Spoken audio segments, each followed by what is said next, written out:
Alright now family, so right now we begins the part 2, like I said in part 1. So again here we are in the heavenly court room of Abba Yahuwah with this powerful, indeed life-giving message already titled for you and me at part 1, titled The Mystery of Islam. It is the last goat empire, part 2. The last goat empire, part 2.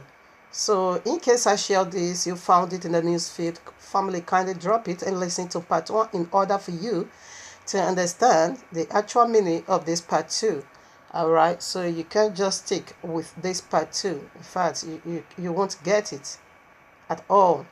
You won't get it because we already established a second alphabet, the letter R and the letter S. So if you are a constant follower, by now you knew what Abba Yahuwah is doing right in this platform, teaching alphabet by alphabet, unveiling the hidden meaning of words, and names. They all carry either glory or wickedness, okay? It might look so wonderful on the surface, but what about the inside? This is what Yahushua HaMashiach called, you are a whitewashed tomb. Look beautiful on the outside, but inside of you, you are full of dead man bones. Some kind of a name or pronunciation, it looks like that. The surface looks so beautiful to mankind, but what about the actual meaning spiritually or the inside? Okay, so Abba Yahuwah is the one giving us a meaning of words, and we know names carries authority. Everyone knows that. That is what every single thing here on earth has in it. And look into it very deep, and there you got the meaning. Then you find out what it is, you get the meaning.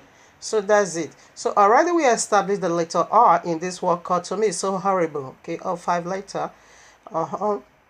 Because anything outside of Yahuwah, it is horrible. Alright. So right now, what is the first letter go for? It simply go for Ishmael, El blessing. Okay. Anyway, prior to this segment, it looks like not that horrible. That is, Abba Yahuwah is giving them their heritage. Okay. The very first letter goes for Ishmael. Ishmael is the progenitor of Islam. Okay, Ishmael simply means Elohim here. Elohim is God. God here. Alright? And the letter S. So what did it go for as well? Simply go for seraphims, self-aware, granted. So like the prodigal son and said, Father, I just need my share of the family. I don't want to get out of you. I don't want to remain under your control. Okay, I want to handle things, all right, in my own way. So we establish it so powerfully, it is profound. It's not coincident at all. Okay, to me, why I call it horrible, it is that they separated from Abba Yahuwah. All 5 letters simply go for their blessings. Okay, all fallen deities, blessings. So right now, I want to begin right away with letter L. Okay, so right now you see what the first letter is. It goes for Ishmael and a blessing. We established powerfully. Kindly listen to part 1. This message is a huge purification in your life if you are the chosen, except if you are going to be added unto Islam. That is what we unveil.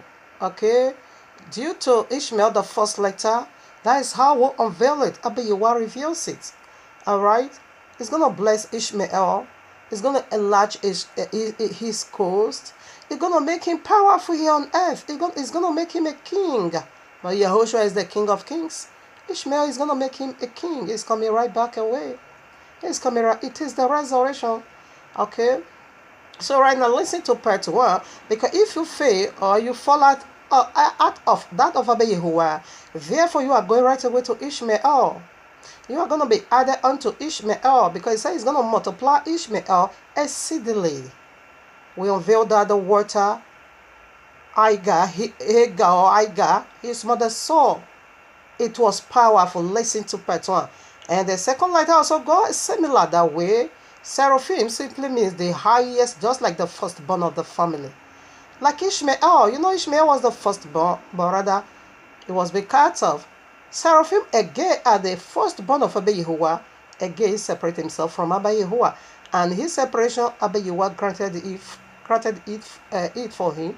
Is a kind of his also again a blessing, all right? Abba Yahuwah gave him his own part of the family, his own share of the family, and say, have it, all right? That is now the 7,000 years reign Abba Yahuwah gave unto him. You want to separate, you don't want to be with me eternal? And Seraphim said, no, I want to just cut myself off you. I want to do things in my own, I want to put things in my own way. I don't want to remain under your control. Abba Yahuwah said, have it. So he now gave him 7,000 years. So that is why Islam, they are the last goat empire. They are the little horn. Christianity is already done. Ishmael is about to take over, which is Islam. And this is their resurrection. This is their honor. This is their glory. No one will be able to take it away from them. They are going to rule on earth for 1,000 years, and power is going to be given unto them. Listen to pattern in order for you to know. So the second letter also go just as the first letter. Seraphim also got his early blessing to rule on to carry the whole earth for 7,000 years. But okay, just as Ishmael was the firstborn but cut off from the family, the same with this Seraphim, which is very Allah, cut off again from the presence of Abba Yahuwah. But when it is 7,000 years, the very end of it all, they will face judgment, okay, by separating from Abba Yahuwah. So right, I want to proceed now to the third letter. Stay tuned. Family, I strongly encourage you to listen to part 1 because these two alphabet was preferred, very powerful. Very, very powerful. The water, Abba Yahuwah opens the eyes of eager to see. Listen to part 1. It is the Quran. Just listen to part 1. And no need to keep repeating one word since they are one or two. So that is why this one is being called part 2. So of course, what is being called part 2 has an origin, has a a foundation that you need to listen to. That is the foundation. Who listen to part 1 and did not listen to part 2, you don't get it complete. Who listen to 2 and you didn't go to what, you don't get it complete. Okay, you are missing some points right away from it. So right now we begin right again. Oh, this is powerful.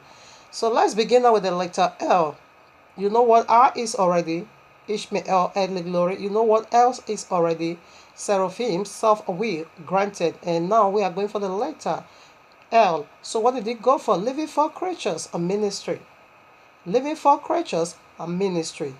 These creatures have a ministry. They also fell from glory. And Abba Yahuwah also allowed them to keep, maintaining that ministry for this 7,000 years. But at the end of 7,000 years, they will face judgment by separating from Abba Yahuwah. So we see Ishmael already, he received his blessing. And we also see Seraphim, which is Allah. He got a blessing. And again, living for a creature also have a ministry and also got their blessing. So let's get a precept, to validate these powerful mysteries. In fact, this mystery is giving me headache. And the attack I'm receiving from it is unspeakable. But blessed be Abba Yahuwah, who has never left his own without helping her. Is helping me, strengthening me, to keep doing what doing. Okay. So let's first of all get the account from the Old Testament before we now proceed to the very New Testament, which is the revelation about their ministry. This living for creature ministries. Okay, they fell, and Abba Yahuwah still give them the right, to carry on with their ministries. Okay, until the end of 7,000. Listen now, I read Ezekiel. You can read it all, chapter 1. It pertains to this living for creature. It is their ministry. If you want to know how they operate, you better study here Ezekiel 1 and study all chapter 4 again, Revelation, and all Daniel again chapter 4. They are the one over there. Daniel chapter 2, Daniel chapter 2, 7 and 8. It's speaking of the four living creature, the living creature. I take from verses 2 now.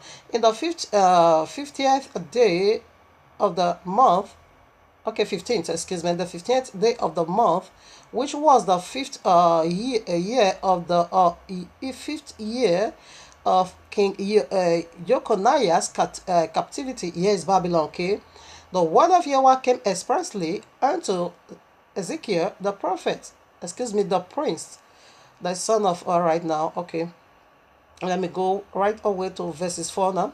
And I looked, okay, and behold, a whirlwind came out of the north, a great cloud, and a fire enfolded itself, and a brightness was about it, and out of the midst thereof, as the color of amber, out of the midst of the fire, also out of the midst thereof came the likeness of four, listen now, of four living creatures, and this was their appearance. They had the likeness of a man, okay, they can appear to you like a man, and everyone had four faces. That is the four corner of the earth, and the four seasons of this earth, and the four corner of our lives. And everyone had four wings. That's it. And their feet were straight feet, and the sole of their feet was like the sole of the calf foot, and they sprinkled like the color of brownish, okay, bronze. Now they are column into their offices. You see, they have four faces, they have four wings, okay, and that is the office I want to look into. All their of wings is full of eyes, okay, that is a time clock, okay. All their eyes, that is a second hand time clock, and can't it no stopping. All right, I established it before. Now we are into it again. The ministry angels, the ministries angels, I think so. That was last year by a year plus anyway. Okay, now. Their wings were joined one to another. That is a ministry. There is one want to dig into. They thought not when they went. They went everyone straight forward. Is a ministry, okay. As for the likeness of their faces, therefore had the face of a man. All right, like I said already, they can appear unto you like a man, and the face of a lion. Yes, that is the characteristics of Yahushua HaMashiach, the lion of the tribe of Yehuda. And on the right side, and therefore had the face of an ox. We know what ox is. It speaks of the strength of Abba Yahuwah. Ox is, that is the strength of Abba Yahuwah, our life. All right. On the left side, they also had the face of an eagle. We know what eagle is. When it took to flight, it's unbeatable. It simply made the power of ascension. You soar to the heavens, okay? You mount up wings as eagle. You can never be weary. You can never wither. You are 24 hours all powerful, okay? You are always fruitful. You are always, strengthful. You never lost. It's not at all. You are always ready at any given time to act. You are so active every now and then. So this is their character. This is who they are. This is their office. All right. But this one in Islam, they are the fallen one. Listen to part 1. It is unspeakable. I myself, when I'm speaking, I don't even know what I'm saying. But when I begin to listen to when I'm done, I will say, wow, you took over my mouth and I was not aware. All right. So this is how powerful Abba Yahuwah has made his own to be. All right, now we proceed. Those were their faces and their wings. All right, now so we review their body. Now let me also go there, see if there is mystery over there. All right, now those were their faces and their wings were straight upward. All right, 2 wings of everyone were joined. Okay, I think I'm gonna illustrate this. Let me show it to you what he's talking about here. All right, now so this is the mighty powerful angel we are talking about. So you see they are the decking. In fact, this angel angel we are dealing with here, they are the pillars of the earth. They are the decking of the earth. In other words, they are the cloud, because the cloud deck is the decking of the earth. The heaven is over above the cloud, okay? Just like when you build a story house building, you need to deck it, okay, in order for you to put order on top. So that was how Abba Yahuwah did it. But Abba Yahuwah is mighty in his power, okay, in his strength. Is so powerful. First of all, he built the heavens and put the decking, all right, before he now begin to lay, okay, the foundations of the earth. So right now, the offices of this living four creature, it is the 4 pillars of the earth that stand this very earth. If they want this earth to collapse right now, they have the power to do it. And that is the disaster, the wicked ones. Okay, that is the disaster they're about to do now. The next land. All right. Now, they are the Deki. We see there. You see how their wings joins together? It's like one make 4 circles, 4 corners, and put you in the center. So we are in the center of them. Abba Yehovah is on their head. Okay. And we, you and I, the whole earth, is in the center. This is who they are. Powerful. Oh, really? They are powerful. So let's get some more. Alright, let me still put some illustration. This is the throne of Abba Yehovah. Everything upon these wheels are heaven, is the heaven of Abba Yehovah. Okay, you know heaven is 7. First, second, 7 decade, let's say, let's put it that way. Of course, there's first heaven. We see that Apostle Shaul said he was called into the 3rd heaven. Again, the visions of Apostle Shaul, we see 7th heaven. In the vision, the biography or the testament of Lewi, the one you call Levi, he also talks about this 7th heaven. So we know 7th, it's the number of Yehovah. So I take it that way. Everything almost 777, this whatever, 7, whatever, 7, Shabbat. All right now. Joke apart. You see the wheels, it's full of eyes, is the time clock. You see the 4 corner, the 4 seasons, that is what you are seeing. Each angel represents each season. Okay, they are the one controlling us, they are the one carrying us, they are the one giving the time clock you use, they are the one. When it is 10 o'clock, they are the one to let you know, palm, it is 10. When it is, summer, palm, they are the one to let you know, they give a sign. Okay, summer. The one that is giving the brightness will take over. Winter, okay, boo boo boo boo is the one to bring out the cold. All right, the spring, boo boo boo is the one to bring out springs. So this is they are powerful in action. But they are still doing it. So first of all, we are looking into their once holy office, but they are so under, they're still doing it over there. The faithful ones are still there. They are still there. Abba Yehovah has never ever left himself without a helper, not at all. The faithful one is still the one carrying the holy people, the saints of Abba Yehovah. Why this filthy one is the one that is carrying Allah? They carry Allah in their head, and they circle everyone that listen to and obey their calendar. You just be in their center. All right now. You see the 4 wings. You see their wings are first. Join their wings together and make 4 corner. And we are in the center. Just as Abba Yehovah, heaven is in their center, so the earth is in their center. All right, now we'll put some more. Their wings joins together. Also, I also say sometime when we want to pray in those days, people will say, let's join hands together. That is an agreement, okay? To be faithful, to be loyal to one another. To do this, carry the will we be assigned for. You see, all 4 had face of a man, face of eagle, face of calf, and face of lion. Okay, this represents the 4 season that carries you. Right now we are in what? A summer. Okay, so the one that operates summer took over already. So it will carry us for 3 months. So at the end of 3 months, therefore we hand it to the one that is going to carry us through 3 months again, which is the 4. Okay, 4. So that one will also carry us for 3 months. All right. So when that one is done, it will also handle us to another angel of the winter. So these are all angels. These are the or change their seasons. They are the one changing season. When you hear thunder, kutu kutu, they are the one doing it. Light, they are the one doing it. Sign off it, they are the one causing it. This is their office. It's so powerful. Why should one lose this glorious office? But they are still doing it. In those days when I was in Nigeria, they said Babalawo can cause rain to fall. We believe it, and it's true. They are the one, because it is their glory. Even though they fall, yes, Abba Yehovah gave them still that stand. It was like a prodigal son. You say, pray for me. Okay, now I'll still leave the power with you. Therefore, you can still continue with your office. And meanwhile, you are going to be controlling the people that is going to be listening to you.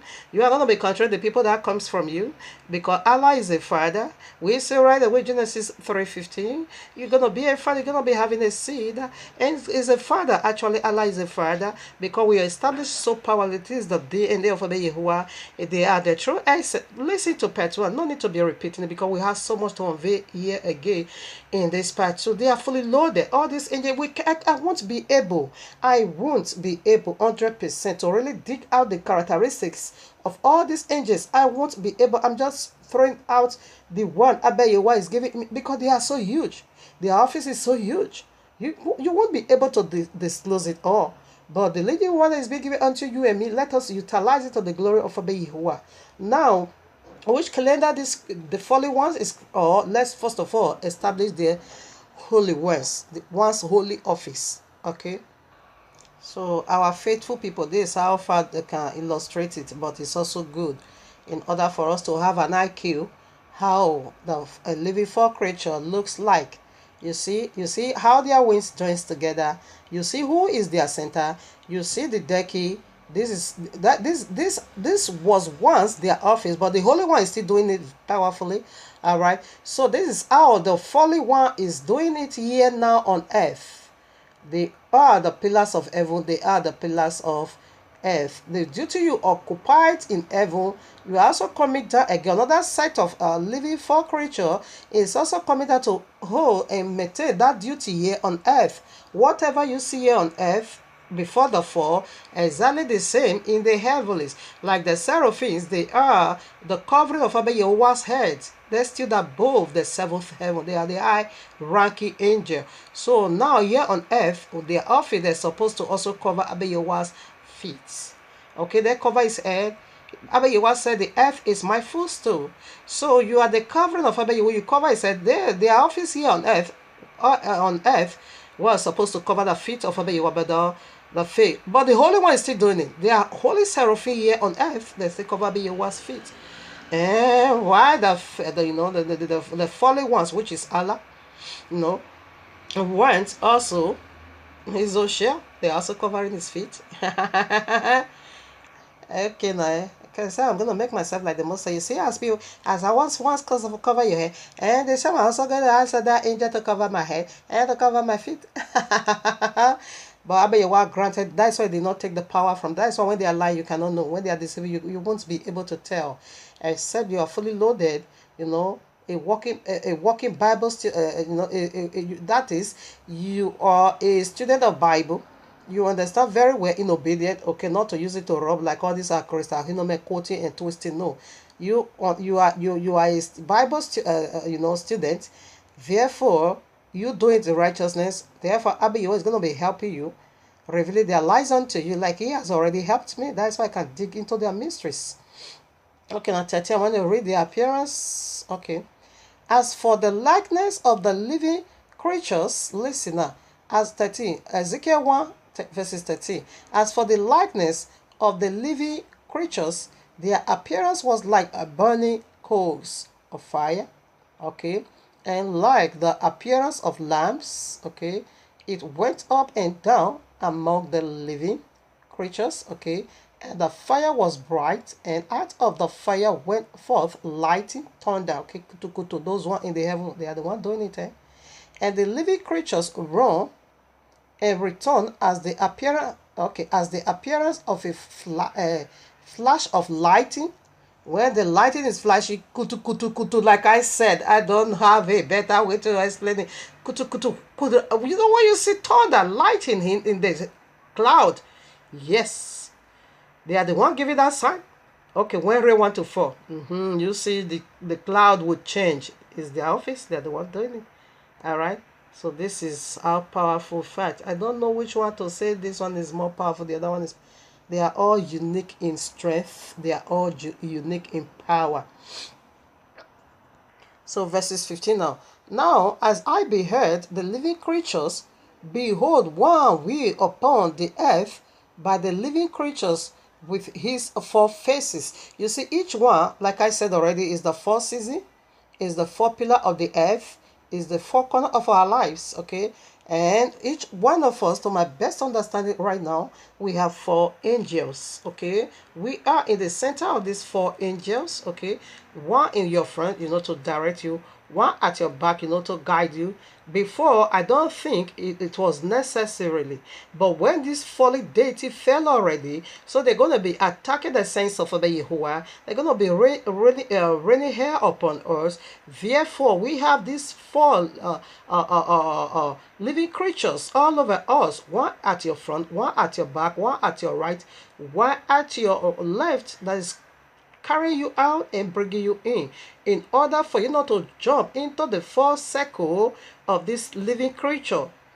Okay, because the holy ones, they are the one to direct us, time clock, everything. We go by YAHUAH'S calendar because the holy ones is the one carrying us all. Well, but when we come back, when we come into the holy one now, we are unveiling the holy office, one's holy office. That is what we are unveiling now. So when we are done with this, we'll now go into the filthy one now. Not that they are fully, they still have this office. That's what I'm talking about. They still have this office. Never you made that mistake and say, Abba Yahuwah, take it. He never remove absolute nothing from them all. Abba Yahuwah, to my best of knowledge, the one I were able to calculate, Abba Yahuwah have about 5 characteristics angels, offices, different offices and assignment. That is one I'm able. I know it's far exceed that, but that is one that is being revealed unto me. The seraphims, number 1, they are the first ranking angel, and the cherubims, they are the second ranking angels, and the living creatures, okay, the one we are unveiling, they are the third ranking angels. Archangels, Michael, they are the fourth ranking angels, a multitude of angels that worship, they are the fifth ranking angels. So that is what I know for now. Maybe if I above this, I don't know, but the one the royal law revealed unto me, that is one I named out, and these are the 5 letters of Islam. This vision really breaks me into pieces where I begin to deal with me concerning these mysteries. Well, coincidence, Islam simply have 5, letters, and these 5 letters, then we found all these 5 characteristics inside of them. It is wow. That is why I call it top story news. Vision. Alright. So let's put some more. Quickly, I want to illustrate what I was talking about. I always say kutu kutu kutu kutu kata kutu kuta kata propoto. That is how far I can illustrate, but I just put the picture. You see the lighting, thundering, and the cloud. The living 4 creature is the one doing it like where I just read. Okay. He said, now as I beheld the living creatures, behold, one wheel upon the earth by the living creatures with its 4 face, you see 4 face, the appearance of the wheels and their works was like unto the color of, this is it. All right, now, so I'm not into their color, I'm just into their offices. Okay, I think I'm done with their offices. Verses 18, as for their rings, okay, they were so hard that they were dreadful, okay, and their rings were full of eyes. Yes, very important as well. We are full of eyes round about them 4. Okay, their wheels is eyes everywhere. That is the second minute hand in the clock. That is the second minute. Eyes everywhere. The seconds, can't never stop. Night and day, always. The second hands is the one to handle you to the minute's hands, and the minute's hands is the one to handle you to the hour's hands. All right. So this angels is the one doing it. They are the one rotating it for 12 hours in the night. Okay. They are the one carrying you and me. As they carry you and me in the first season of the year, so they carry you and me for 12 hours in the night and 12 hours in the day. 3 hours, one occupy, 3 hours, the other occupy, 3 hours. So these are they doing that. You see, they join together because this is their office. In fact, Abba Yahuwah, give me strength to illustrate this. I don't know how far I can go, but I'm doing my best, isn't it? All right, now. So the 12 hours of the night, each 4 occupied. The 12 hours of the day, each one occupied. So they are the one. This is their office. So while their office all together, they are the first season. They are the pillars of the earth. They are the decades of the earth. Okay, they are the one to cause rain to fall, to cause your growth. They are the one to cause your field, your whatever your plantation in the field to grow. They are the one to shower it with rain. Okay, the harvest time is an angel to cause it to to be harvested. The planter, these are all angels. They are the one doing it to water the soil in order for it to grow. When a plant is, another angel took over, or time to another angel. In fact, oh my Father, give me the mouth to illustrate it. What you plant in your field to cause it grow, it is an angel, and these are the angels doing it. This is the responsibility. These are the angels that are responsible in your plantation, in the food you eat, whatever. It is their duty. It is their job. Okay, so let's get some more. Okay, I want to let you know, because I said they are the decade of the earth. All right, now the verse 22. I think I'm done with this very one. I'm going to put other scriptures, okay? Verse 22 now, Ezekiel 1:22. And the likeness of the firmament upon the earth of the living, upon the earth, of the living creatures, was as the color of the terrible crystal, okay, stretched forth over their heads above. That is describing what I illustrated already. So they are the decade, because the throne of Abba Yahweh was upon their head, like I illustrated already. Okay, let me see 23. And under the firmament were their wings. Under the firmament were their wings. Okay, that is the pillars of the earth. Straight away is the one towards the other. Everyone had two, which cover up their side. Okay, now it's okay. I'm done. So let's go to Revelation. This is the old. Let's go to the New Testament. So this what you see, all their wings is full of lights, eyes, excuse me. You see their wheels is all eyes, like I illustrated already, or unveiled it, or established it already. So Revelation 4, here they are being called beasts, okay, but in Ezekiel they are being called living creatures. Yes, 4 beasts. And Revelation 4 says, and therefore the throne, there was a sea of glass like unto crystal, and in the midst of the throne, and round about the throne, was 4 beasts, full of eyes, before and behind. And the first beast was like a lion, and the second beast was a calf, and the third beast had a face as a man, and the fourth beast was like a flying eagle. All right, and the 4 beasts had each of them 6 wings. Just is the same, but here it was being called a beast. And again, the one again that is conducting another kind of worship. Let me tell you, any not worship doesn't really has to do necessarily singing. Whatever office you hold, Abba Yahweh bestowed on you, that is your worship. When you look at it, said they cry holy, holy, holy. The seraphim is crying holy, holy, Isaiah 6. Okay, where we just read Ezekiel, they also cry holy, holy. And we see a Revelation 4, they also cry holy, holy. And they all conduct worship. And yes, we are also going to see in the next angel. Okay, they all conduct worship. So whatever office Abba Yahweh bestowed on you simply means worship. Worship doesn't really has to do with music. Obedience. Serve you with all your heart. Reverence of Abba Yahweh in fear. Okay. That's it. That simply means worship. And singing also goes along. I'm not disputing that at all. Okay. In the presence of Abba Yahweh is fullness of joy. We sing, we dance. Okay. We jubilate. Did they want to not repent? We dance more. We just enjoy party in heaven, because we just snatch it so out of eternal domination. Yes, we celebrate, and this is the nature of this segment. Okay. All right. Now let's put some more. All right. Now, so we put some more. Here I am, Daniel 2. 31 to 35. Thou, O king, sawest, and behold, a great image. This great image, whose brightness was excellent, stood before thee, and the form thereof was terrible. This image head was of fine gold, his breast, okay, and his arms of silver, his belly and his thighs of bronze, his leg of iron, and his of feet part of iron and part of clay. All right, so that's where okay, keep going. Thou sawest till that a stone was cut out With our hands, we smote the image upon his feet that were of iron and clay, and break them to pieces. There was the okay, it's okay. All right, now it's okay. I hand it over there. So you see, it is the four creatures, the living four creature we are dealing with. That is the angel, or that is the image. Excuse me. Okay, this is the corrupt one.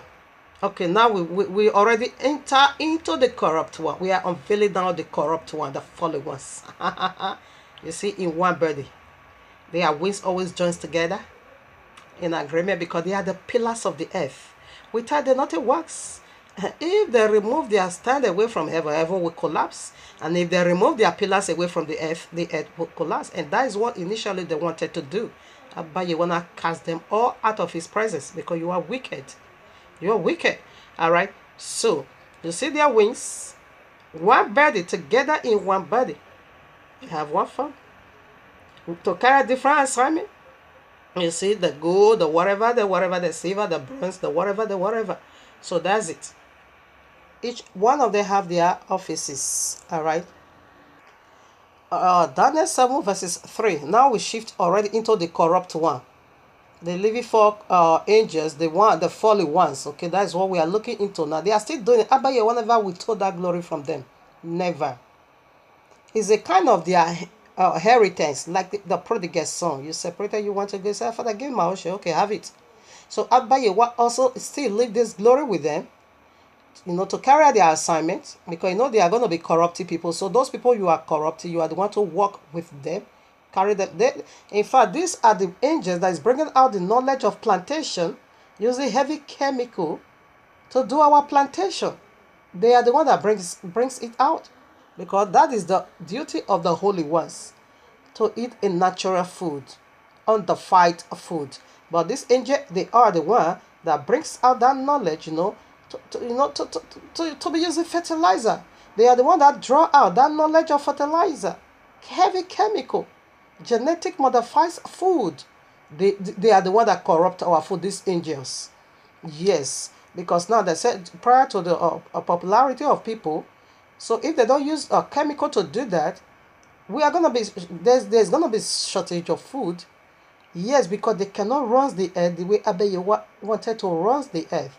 So when they are being wiped out at the end of 7,000, you're gonna be having surplus food, not genetic modified organism, natural growth food. Just as Abaye put the seed down, no chemical. This angel, they are using chemical now to produce their own, because now in fact they are incapable to carry the whole earth. No, they are incapable. They have some kind of a limit, but yet Abaye will never take that power from them, not at all. That is why they can still bring out wisdom to corrupt our food. Okay, now for there not be shortage for food. This is their governing system. This is their offices, their ministries. Okay, they are ministering unto you and me. All right. Okay, now I read now Daniel 7:4. And four great beasts came up from the sea, the voices one from another. So they are the four beasts, just like Revelation also called them beasts. These are the four beasts, the living four creatures. Daniel 8:8. I read. Therefore the he goat. So what is the title? The mystery of Islam. It is the last goat empire. Here we are now. Therefore the he goat was very great, and when he was strong, the great horn was broken, and for it came up four notable horns towards the four winds of heaven. The four winds, they are the four pillars. They are the four pillars of the earth. It's still speaking of these four deities. Okay, it's still speaking. They are the four horns. They are the four pillars. They are the four winds. The corrupt one we are now unveiling. The one in the whole world. The one in the Christendom. They are the one in the Christendom. Giving them calendar, time clock. They said their midday start by 12 in the midnight. These are the fallen one. They can't get it right anymore. They still have the power to lie to you. You believe. Okay, they said their new year begins at dead. When everything is dead, these are the angels doing it. Okay, they are the one changing your season for you. Why Abaye on is changing our season for us? Here we are, Revelation 7, where It said to the four winds of heaven. YAHUAH, they are the one, the calendar in Islam, they are the one that give it unto them. The calendar in the Christendom, which is Babylonia, they are also the one that give it unto the Christendom, because they are working with folly, because they are the folly deities, and all these seed and serpents, they must use the calendar of their father, their appointed time of their father, their father time clock, because calendar simply means an appointment time. Time clock simply means an appointment time. So without time, you and I believe that. We knew too well time clock, and calendar centered around all. They revolve around all. They are the centerpiece, okay, of all and all. You want to go to social place, you go by time and by calendar. Calendar set it all right. So whether the folly calendar, as we have folly deities, so we also have folly calendar. So the folly calendar, it is the Gregorian calendar. I don't know what they call it. Okay. Whether Gregorian, I don't know. So, but we call it Babylonian calendar, because that calendar came from Babylon. The very one you are calling January, from your Janus. January simply means Janus, two goddess faces. From your Janus downward down to your December, they are all folly dated. That is why the name is being named after them. Janus, okay, February, okay. They are all folly deities. And that is why their name is also names after your week. Moon day, so no, it begins with Sunday, Moon day, Wednesday, okay, Wednesday, Thunder's day, Freak day, Saturnilla's day. These are the deities that represent all this. The corrupt one. So when you call Moon day or Sunday, you are calling on them. They are good. You are already, in fact, they put you in their center. That's why you can call Moon day. January, February, whatever. They are all folly deities. Alright? They are the one you are seeing, because they said December, I don't know how many number they said it is, whether 10 or whatever, I don't know. So we now also use whatever in the sky, the one they call the zodiac. I did one message. I'm trying to remember the title, but it was last year. I can't really figure it out. I think it is titled the YAHUAH created good and evil, because I did it up to 1 to 6. I think it is so. Yes, YAHUAH created good and evil. Go and listen to it. You're going to see all the characteristics of all these angels. The good will unveil, and the bad will also unveil. Yeah, good, the angel will unveil, the bad angel will also unveil, because YAHUAH created good and evil. And we know the evil there was willpower. Okay, that is your willpower. That is the evil YAHUAH created. It did not create it like a robot. It created you and give you willpower. So the freedom of willpower is destroying souls. The freedom of choice is killing. It makes a mighty powerful deity to fall from glory. And I'll see billions also falling from salvation into their circle now. So I want to read their calendar. That is what we are into now, because that is their duty, to carry you from season to season, time clock to time clock. An appointment time to meet with Allah. They are the one to carry you to meet with Allah. That is the meaning of appointment, you have a date with Allah. Yes, they are the one doing it with Jesus. They are the one doing it. I read now Revelation 7:1. And after these things I saw 4 angels standing on the 4 corners of the earth. They are the pillar of the earth, okay? Having the 4 winds of the earth. Okay, hold it, excuse me. Hold it, the 4 winds of the earth, that the wind should not blow on the earth, nor on the sea, nor on any tree. We know sea, water is people, we know tree is a people. Yahushua is the tree of life, and Yahshua is the tree, and Gentile is also a tree. And we know people is a sea, or sea is a people, water is a people. Revelation 1:17, Revelation 17:1, and Revelation 17:50, that is water. Yahshua is a tree, Gentile is also a tree, that is Romans 11. Yahushua is a tree of life, and Allah, or the fallen deity, Semped, is the tree of the knowledge of good and evil. Genesis chapter 2 verses 9. You're going to find it over there. So this is speaking of people. You shouldn't blow on the people of YAHUAH. You shouldn't blow on the people of YAHUAH. We are the sea over there. We are the tree over there. All right now. So now you don't see.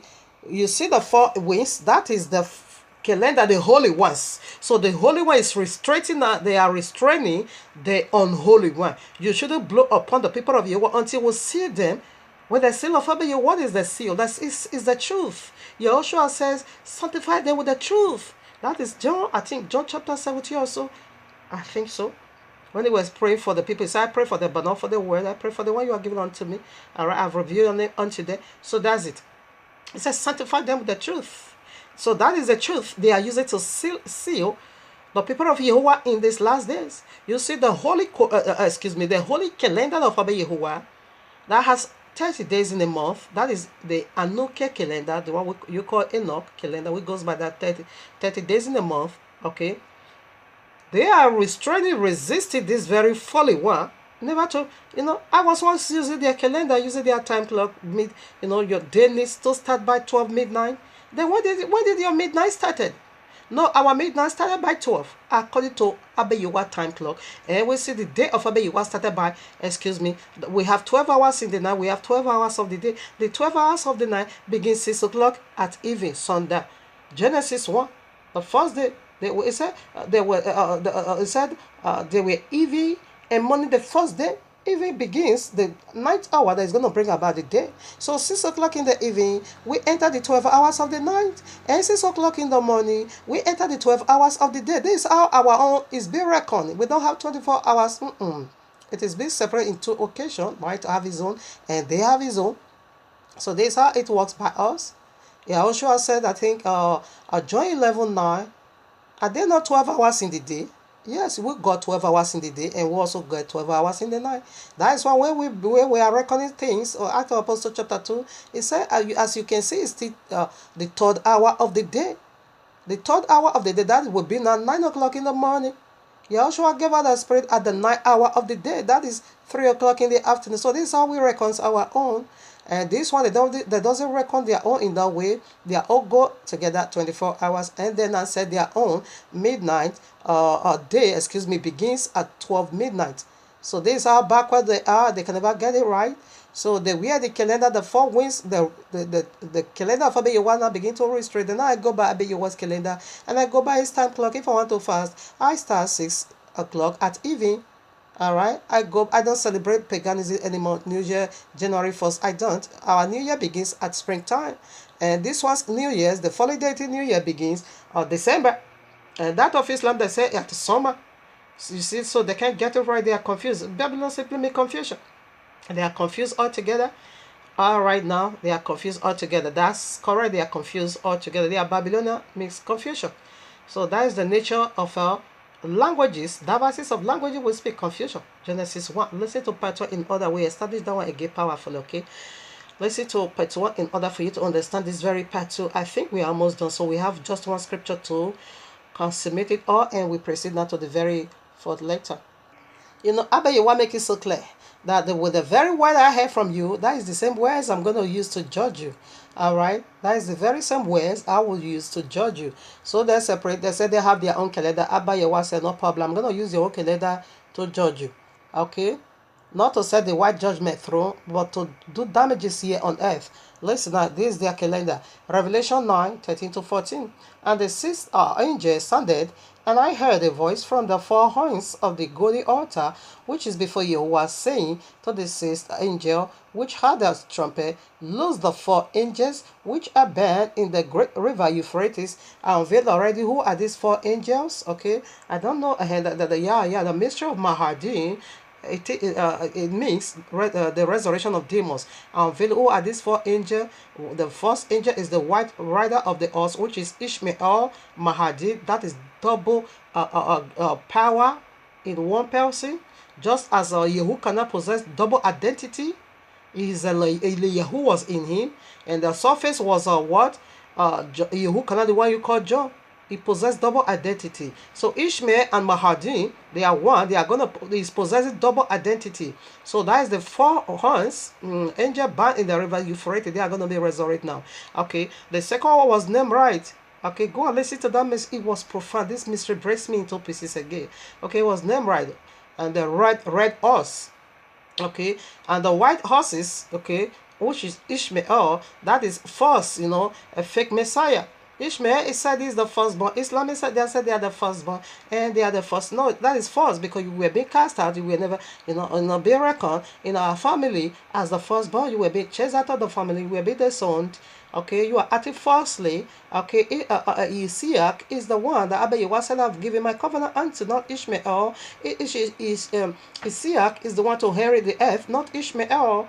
Ishmael is temporary, so that is false. That is the false Messiah. That is the white, rather of the White House is false Messiah. Okay, he always had bow, and we see that was the bow he wanted to use to kill Isaac. That was why he was being cast out of the family, according to the book of Yashar. I think chapter 20 or 21. So I read it. I think I also read it in this very mystery I'm telling you about. So the second one again is the rider of the red horse. What is red? Red simply means sin. And what is sin? Sin simply means breaking the rules of Abba Yehovah, transgressing the law of Abba Yehovah. And Nimrod told the people of Yehovah after the flood never to scatter, but to stuck in one place, rather to create one world order. So Nimrod is coming back again in order to assist Ishmael in creating one world order. That is the Sharia law. Okay, and the third ask what could that be?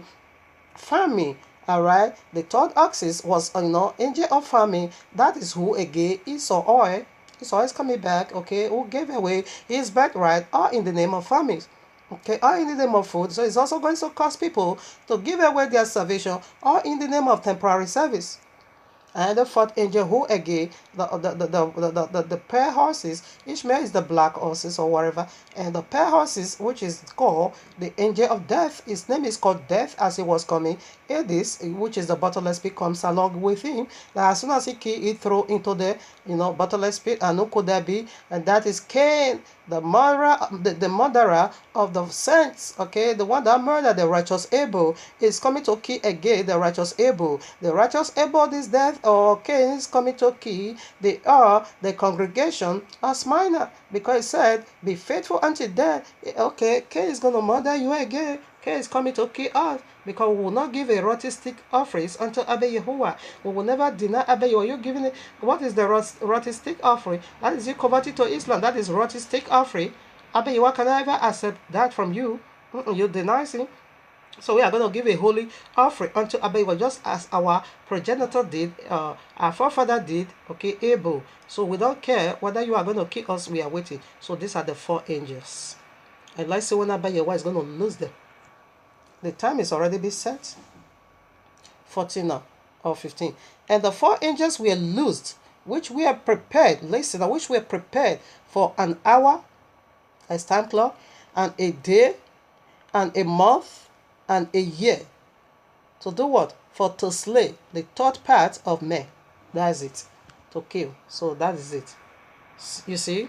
So this is their calendar.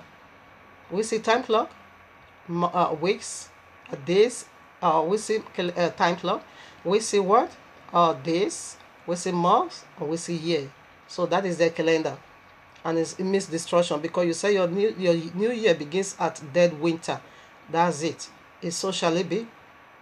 Our hours makes resurrection, when everything that is crushed by winter comes back to life. That is what our own biblical New Year makes. That is how we celebrate biblical New Year at springtime, when everything is resurrected, when life is being given. Okay, new birth. That is what we celebrate. We don't celebrate dead winter, where everything is crushed. That is not our New Year. It is their New Year. Yes, that is who they are. They are the dead. The dead is going to be buried in the dead. So let the dead bury their dead. So this is their dead. They are coming to do damages in your own, When this serpent brings about new beginning, right in Genesis 3, there is the calendar that keep people. So I'm so glad that we are done with this. We proceed now to the very fourth letter. So you want to tell me this is coincidence? Not at all. The evidence is so huge, so super duper huge, to be ignored. These are all angel folly deities.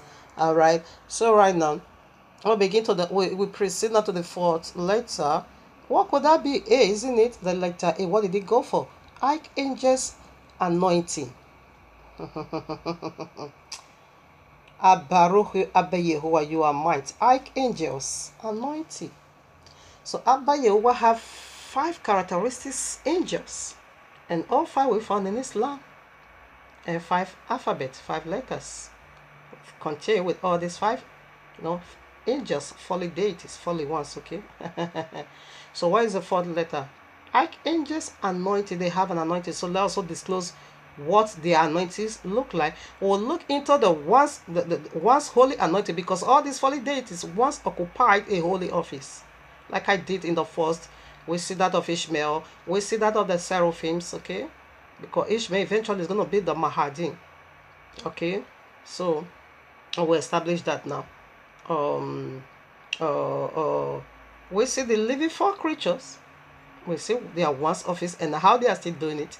Listen to part one, because we also see the once office of seraphims and how they are still doing it today. And we want to look into the archangels anointing, when they will be anointed, doing it powerfully unto Abayewa, and how they are doing it in their fallen state, because Abayewa never take that glory from them. Again, it is their heritage. That is how it's supposed to be. Even though you are bad, a lovely father still giving her, a right hand fellowship, but it's groaning in his heart. He said, he repented him. He grieved his heart that this great human being. Genesis 6. Because of the wickedness, how these demons really, use this stand against Abayewa, therefore not grieve his heart. He wept in his heart. Why did I do this? He regretted that he has created human being. Because assuming he did not create no human being, and these folly deities will have been wasted. There won't be no one for them to carry out their mysteries, because he said they are going to mingle their seed with the seed of men. And in order for them to carry out their wickedness, there needs people to work with. And we see what that is, how disastrous that is today here on earth. You see, so when Abiyawa see how a wicked man has become, that grieves his heart. It makes him to regret. Maybe why he didn't strip them of this power, but he left it within them. So let's see the archangels anointing in their holy state and in their fallen state. I read. So Luke 1 chapter 19, this is the holy angels, because the holy archangels, they occupy their office. So first of all, look into their once holy and now their filthy state. Okay, now read. And the angel answering said unto him, I am Gabriel, thou stand in the presence of Yahuwah, and am sent to speak unto thee, and to show thee these glad tidings. These glad tidings. So these are the angels that are supposed to be bringing news from Abba Yahuwah, taking fellowship from us, worship in their holy state. Taking fellowship as we worship here on earth. This angel will just come there, carry our worship in our bowl, and take it down to Abba Yahuwah. Alright? So because it is their office. You cannot ascend and give it to him by yourself. No. It is an office that everyone must stay in their offices. Okay? So this is the office of the archangel, that as soon as you worship, they will take from Abba Yahuwah anointing, they will come and pour it on you. They are the one to dispatch anointing on you. Okay, they will take from Abba Yahuwah and give it unto you to worship and to live for Abba Yahuwah. And they will take from you and give it to Abba Yahuwah. That is their mystery. That is their missions. Okay, that is their job. All right. What is the fourth letter? Archangel anointing. Okay, so that is what we are looking into now. All right, now I want to quickly read this before I make some brief introduction about these archangels, what it does for us, and how they work with us, okay, today and ever. All right, now, Luke chapter 12, I read 8 to 9. Also, I say unto you, we read the first, assignment of the angel Gabriel, taking from Abba Yahuwah, disclosing it unto you, and may bringing it down to us. Is that one is the angel of good news? Angel that brings answer when you pray. Now, when you pray, the angel Gabriel is the one to bring answer. Take your prayer to Abba Yahuwah, take answer and bring it back to you. You see, he brings answer down to Daniel. Okay, Prophet Daniel chapter 9, he brought answer unto him. He revealed the mysteries, okay, unto Daniel. The mystery of the four living creatures, where we just read, the living creatures. Gabriel was the one who disclosed it unto Daniel. Okay, in fact, the mystery or the secret of anti-Messiah, which is Ishmael and Mahdi, 2-in-1, double identity, just like Yahuwah, Eliyahu and Yahuwah in one body. Luke chapter 1, you can find it says it's going to come with the spirit, okay, of Eliyahu, but he himself is Yahuwah, and Eliyahu anointing is inside. So that is double identity. So right now, here we go. Daniel 9. In fact, from Daniel 2, where they are done, in fact, in the ministry of Daniel, he was the one who walked with him. All right, he was the one who revealed the living creature secret unto him, and again the anti-Messiah, Ishmael, Islam, the last goat empire, the little horn. He was the one who disclosed it all. All right, so that is his ministry. So we'll put some more and also some jotted down of mine. I quickly want to read this on other offices they do. Luke 12, 8 to 9. Also I say unto you, whosoever shall confess me before men, him shall the Son of Man also confess before angels of Yahuwah. But he that denieth me before men shall be denied before the angels of Yahuwah. No answer for you, no ray for you. Angel is the one to cause ray to grow. Okay, angel is the one to cause ray for your plantation to grow. Angel is the one to take your prayer up there and bring you an angel. They are the one doing it. So, you see how powerful they are. Abayewa cannot come to you by himself. Yahushua cannot come to you by himself. No. Angels is the one doing it. Alright. So we are looking first of all into their holy state. So this was their job. Okay. Definitely, this did not originate because they fell. This was how. This is the governance system of Abba Yahuwah. Angel working with us here on earth. Listen now. I want a brief introduction about angels. I jotted down. Angels are being given a ministry. Okay, the essence of that ministry is bringing the will and love of Abba Yahuwah here on earth. Fundamentally, angels are Yahuwah's staff, working in the company of Yahuwah. They are the ones through whom Yahuwah execute his historical plans. He revealed it unto them, they will not disclose it unto us. And Yahuwah placed them in their proper perspective relative to Yahushua HaMashiach. Okay, so I want to see now how, excuse me, how they work for you and me. And the fallen one is also doing it in their fallen state. Alright, now here I am, Hebrew 1:14. I read, are they not all ministries angels sent forth to minister for them who shall be hence as salvation? All of them, they are the staff of Abba Yahuwah. He said they are ministers unto us that is going to inherit salvation. But before, not just us alone, assuming this deity didn't fall, so they are going to be ministering unto us eternal here on earth. That is their office. Okay, this office did not begins because the sun fell already for glory, no, from glory, no. Everything is placed in proper order. Okay, this is their own office. Why, assuming everything still remain as planned before, okay, still these angels is their offices. They are still coming down unto us, not to serve us. Okay, this is how special we are. Even more than angel that Abba Yahuwah bestowed, he have a certain group of angels to be serving us, to work for us. And this is what all these fallen deities should have been doing for us, rather than not want us to be serving them, to be working for them. They are the ones that are supposed to be working for you and me. Okay, doing it for you and me. This is how they serve Abba Yahuwah. This is how they worship Abba Yahuwah. They not say no. We are the one to be serving them, to be carrying them. Me go them. Some would they say that me. Okay, to be carrying them. Quran said, kill and be killed. You are going to kill somebody else. Going to kill you in order for you to enter heaven. Where is it being written? In our holy Torah or royal law, it's not found. So it is not twisted the other way around. So let's get some more, because angel are Yahuwah's staff to work for Abba Yahuwah, not to serve us, okay, to teach us what to do and how to relate and how to have a good relationship with Abba Yahuwah. Okay, but the Holy One is still doing it like what I'm doing now. Of course, angel is the one teaching me. Ruach HaKodesh is the one teaching me. That one. Ruach HaKodesh is the greatest of all teachers. So, he is the one to really teach us, the Ruach HaKodesh. Okay, but the archangels, they are the one to bring revelation unto you, to serve you. Okay, they are like our driver to carry us wherever we are going. Like I said about the living creature, We have 4 living creature angels circle around us, putting us in their center.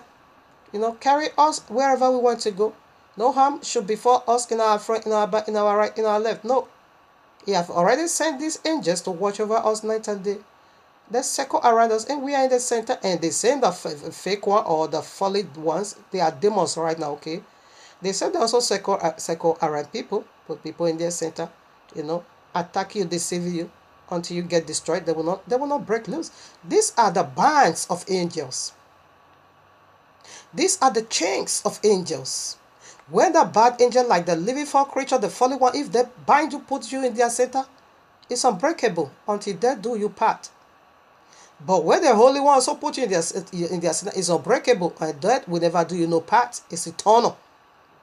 So that is the differences. In fact, that living one, the fallen one, that can also do you part. The same you are going to be circled around you in the lake of fire. As you are being tormented, they also will be tormented. And we unveil that in part 1. Listen to part 1.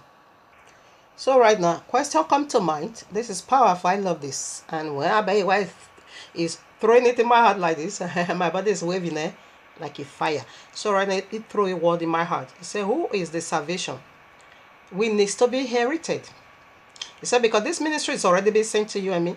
The Holy One. We are looking into their once holy office because the bad one is still working out today. In fact, with 3 parts of humans. Okay.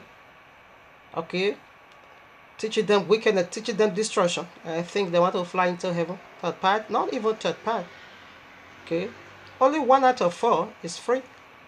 And all 3 is being circled around with these wicked fallen deities. So right now the archangels anointing. And we'll look into the fake one now. Okay. So they are the ministry angels, to minister unto, to serve us, the chosen people. Because we are the one to inherit salvation. So who is the salvation we needs to be inherited?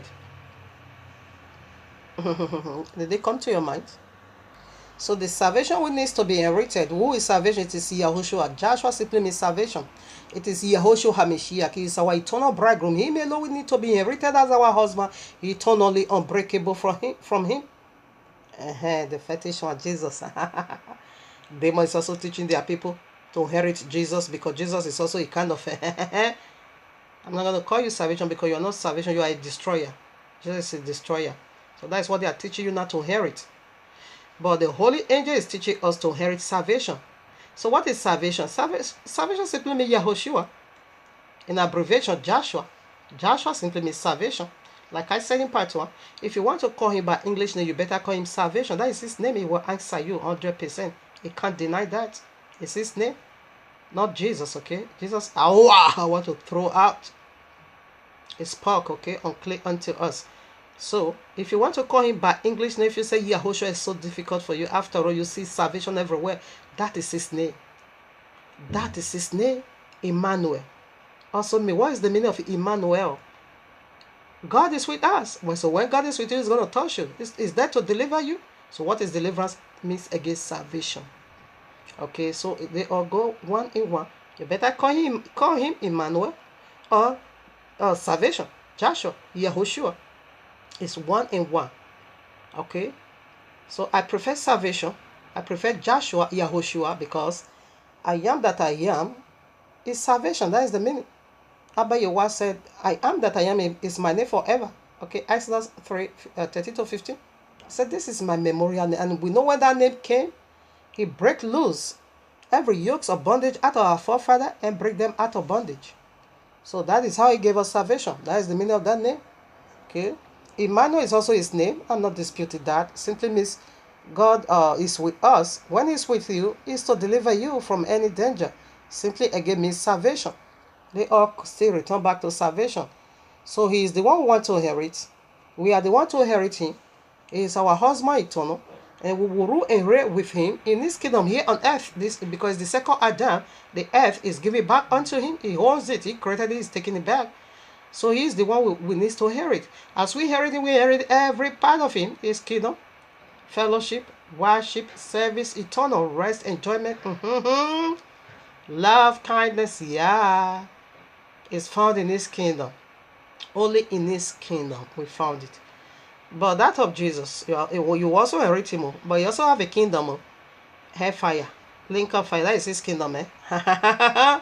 Yes, that is their final kingdom. After they are run that course, we are in the last one. Here is the Christendom, the second to the last empire. They are here, about to surrender to Islam, the Sharia law, for 1,000. This is the little horn. This is the last horn. This is the last goat empire. This is the goat. All right, they are the goat. All right, now, so we are looking into what is the fourth letter, archangel anointing. So let's see some more here in the Old Testament. We will also return back again to the New Testament. I read now Genesis 28 verses 10. And Jacob went out from Beersheba and went towards Aran, and he lightened upon a certain place and tarried there all night, because the sun was set. And he took off the stones of that place and put them for his pillows, and lay down in that place to sleep. He's taking rest. We know it's the stone. He's taking his rest. Listen now. 12. And he dreamed, and behold, a ladder set up on the earth, and the top of it reached to the heaven. And behold, the angels, listen now, this is where I'm driving to. The angels of Yahweh ascended and descended on it, and behold, Yahuwah stood above it and said, I am Yahuwah, the Elohim of Abraham, yeah, thy father. Okay, I hang it over there when he gave these wonderful promises powerfully. You see, angel ascending and descending. So why is the excuse me, fourth letter, archangels anointing? So these are the archangels. They are the staff of Abiyawa. They are powerful. In fact, I can't tell who is more powerful. Anyway, we still follow grade by grade. Okay, the powerful should be the seraphim, followed by the cherubim, followed by the living creature, and followed by the archangel, and followed by the multitude of worship, multitude of angels. To my amazement, we found these characteristics of 5 characteristics angels powerful. This one called Islam. Powerful. Coincidence? Not at all. Be true to yourself and be realistic. It's not coincidence. It's what it is. Anyway, like I said, it is their early blessing. When they fell, Abiyawa did not take the anointing. He left it within them. That's why they can do great sense when they cast a demon. It is the anointing. A professor, it is the anointing. We raise the dead. It is the anointing. That is the counterfeit now. And Islam is coming to do greater. All right now. No joke. Excuse me. Let me put some more. Here I am, John 1:51. And he saith unto him, he's talking about Nathanael and Yahushua HaMashiach, the biblical Messiah. Verily, verily, the biblical Messiah is the one speaking over here, okay? And he saith unto him, Verily, verily, I say unto you, hereafter ye shall see heaven open, and the angels of Yahuwah ascending and descending upon the Son of Man. So they are bringing you mysteries, and they are taking worship from you, excuse me, to you, and they are bringing it down. All right, now another one come to mind. Matthew 18, I think I'm going to read it, okay? So these are the works. The archangel is the one doing it. These are their job, okay? To watch over you. Here I am. Matthew 18, verses 10. Listen now. Take heed that ye despise not one of these little ones. For I say unto you that in heaven their angels do always behold the face of my Father which is in heaven. This is archangels. Okay, this is their office. Their office to work. They are Yahuwah's staff. The multitude of angels, those ones only worship. They don't serve us. The archangel is the one saving you and me here on earth. This is how great Yahuwah has made us, even before the archangel. Make it a mighty angel, powerful angel, fire for fire angel to be saving us. To be saving us, ordinary sand. Yes, when you know who you are, okay, you begin to walk majestically. You begin to catwalk. Nothing alert you anymore. You are full of heaven. When you look at demons, you bluff them. You bluff them off. You just bluff them because you know who stand by you. The archangel, the holy anointing. Not the counterfeit, not the corrupt one, but the holy one. That is what we are doing over here. So this is how powerful YAHUAH has made me to be and put me in the circle of 4 powerful archangels and carry me, my driver, my servant, they serving me. Are they not all ministry angels sent to serve those that will inherit Yahushua? Yes, they have been sent unto me, and I'm going to inherit that guy. In fact, I'm his wife. I'm not joking, I'm serious. My heart desire must be granted in YAHUAH'S mighty name. When you come, you have to marry me. I'm his wife. Yes, he will give me a glorified body. I'm not joking, I'm damn serious. Okay. Alright, now back to business. And that one is also another business. I threw it out already. I'm working for YAHUAH. He needs to pay me with a powerful man of his. He needs to give me the most powerful man on earth. In heaven and on earth. He's coming right back again. Do you know that? He's going to be a husband. Do you know that? And I'm his wife. Breaking news. Yes, top story news. That is it. So you can read Judges chapter 13. You will see that we are the one also that brought that good news. It is the archangel. Anyway, you find angel working with humans in the royal law, they are the archangel. Judges chapter 13. That angel again that brought the name the kind of child Samson is gonna be. It is the archangel that brought that good news to the father and to the mother precisely. Okay, and when you also go to Genesis 19, the 2 angels also come to Sodom and Gomorrah. They are archangels that came to save Lot and his family. These are archangels. This is how they save you and me. This is how they work for you and me. Okay, excuse me, Bereshit is Psalm 91. After YAHUAH said he has already given his angels to carry us, you know, in order for us not to dash our feet against the stone. They are my driver. Who is driving you? The fallen one or the holy one? And I don't know, but I know who is driving me. It's the holy one, the holy archangel. Okay, you see how Angel Havre served Prophet Daniel? He always bring message and message and message upon him. Now we'll go to that of Michael. Michael, you see, is the angel that is being assigned for Yazrael. It's precisely Yah or Yazrael. Okay, it is the angel of the covenant, powerful. It is the angel that Yahushua entrusted his name in his hand. Every single archangel, he is the leader of all archangel. Michael. Angel Michael is the chief archangel. Okay, I should have started with him. I don't know. I fall in love with Havrel. All right now, so let's go now to his side, his own side. Okay, is the chief archangel. He's the one that thrown Lucifer out of heaven. Not even Lucifer, seraphims. He's the one that knocked him out of the presence of YAHUAH. All right, so I want to unveil now the chief archangel. Havre is the archangel. Michael is the chief archangel. According to the book of Anuka, these fallen deities, okay, the name of Yahushua was being placed in the hands of Michael. Oh, I forgot the chapter. I can't remember. I will have just go there and read it. I read it before. In the mystery of name. What is that? His name is being recorded in our hand. The mystery of name. The mystery of name or the mystery of hands. Yeah, I think the mystery of hands. That the name of Yahushua is being recorded in your hands. Yeah, the mystery of hands.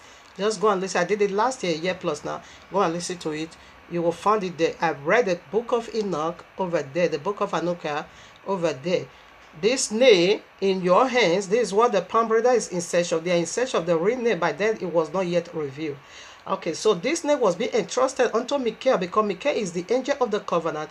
And Yahushua gave his name unto Michael. It's in the hands of Michael. And this is the name they used to bind all the holy angels, that a war that broke out in the heaven never ever to occur anymore, for the leftover angel never to separate from him anymore. So the name of Yahushua is the name that they used to bind, that the angel of the moon will just took over when its time comes, the winter. All angels that the holy ones, they all go according to the name of Yahushua, and Michael is the one directed them. The archangel is the one, chief archangel is the one directing all these archangel. Michael is the chief archangel. Okay, he is the angel of the covenant. Is the angel that holds the name of Yahushua. Is the angel everything is being placed under his care.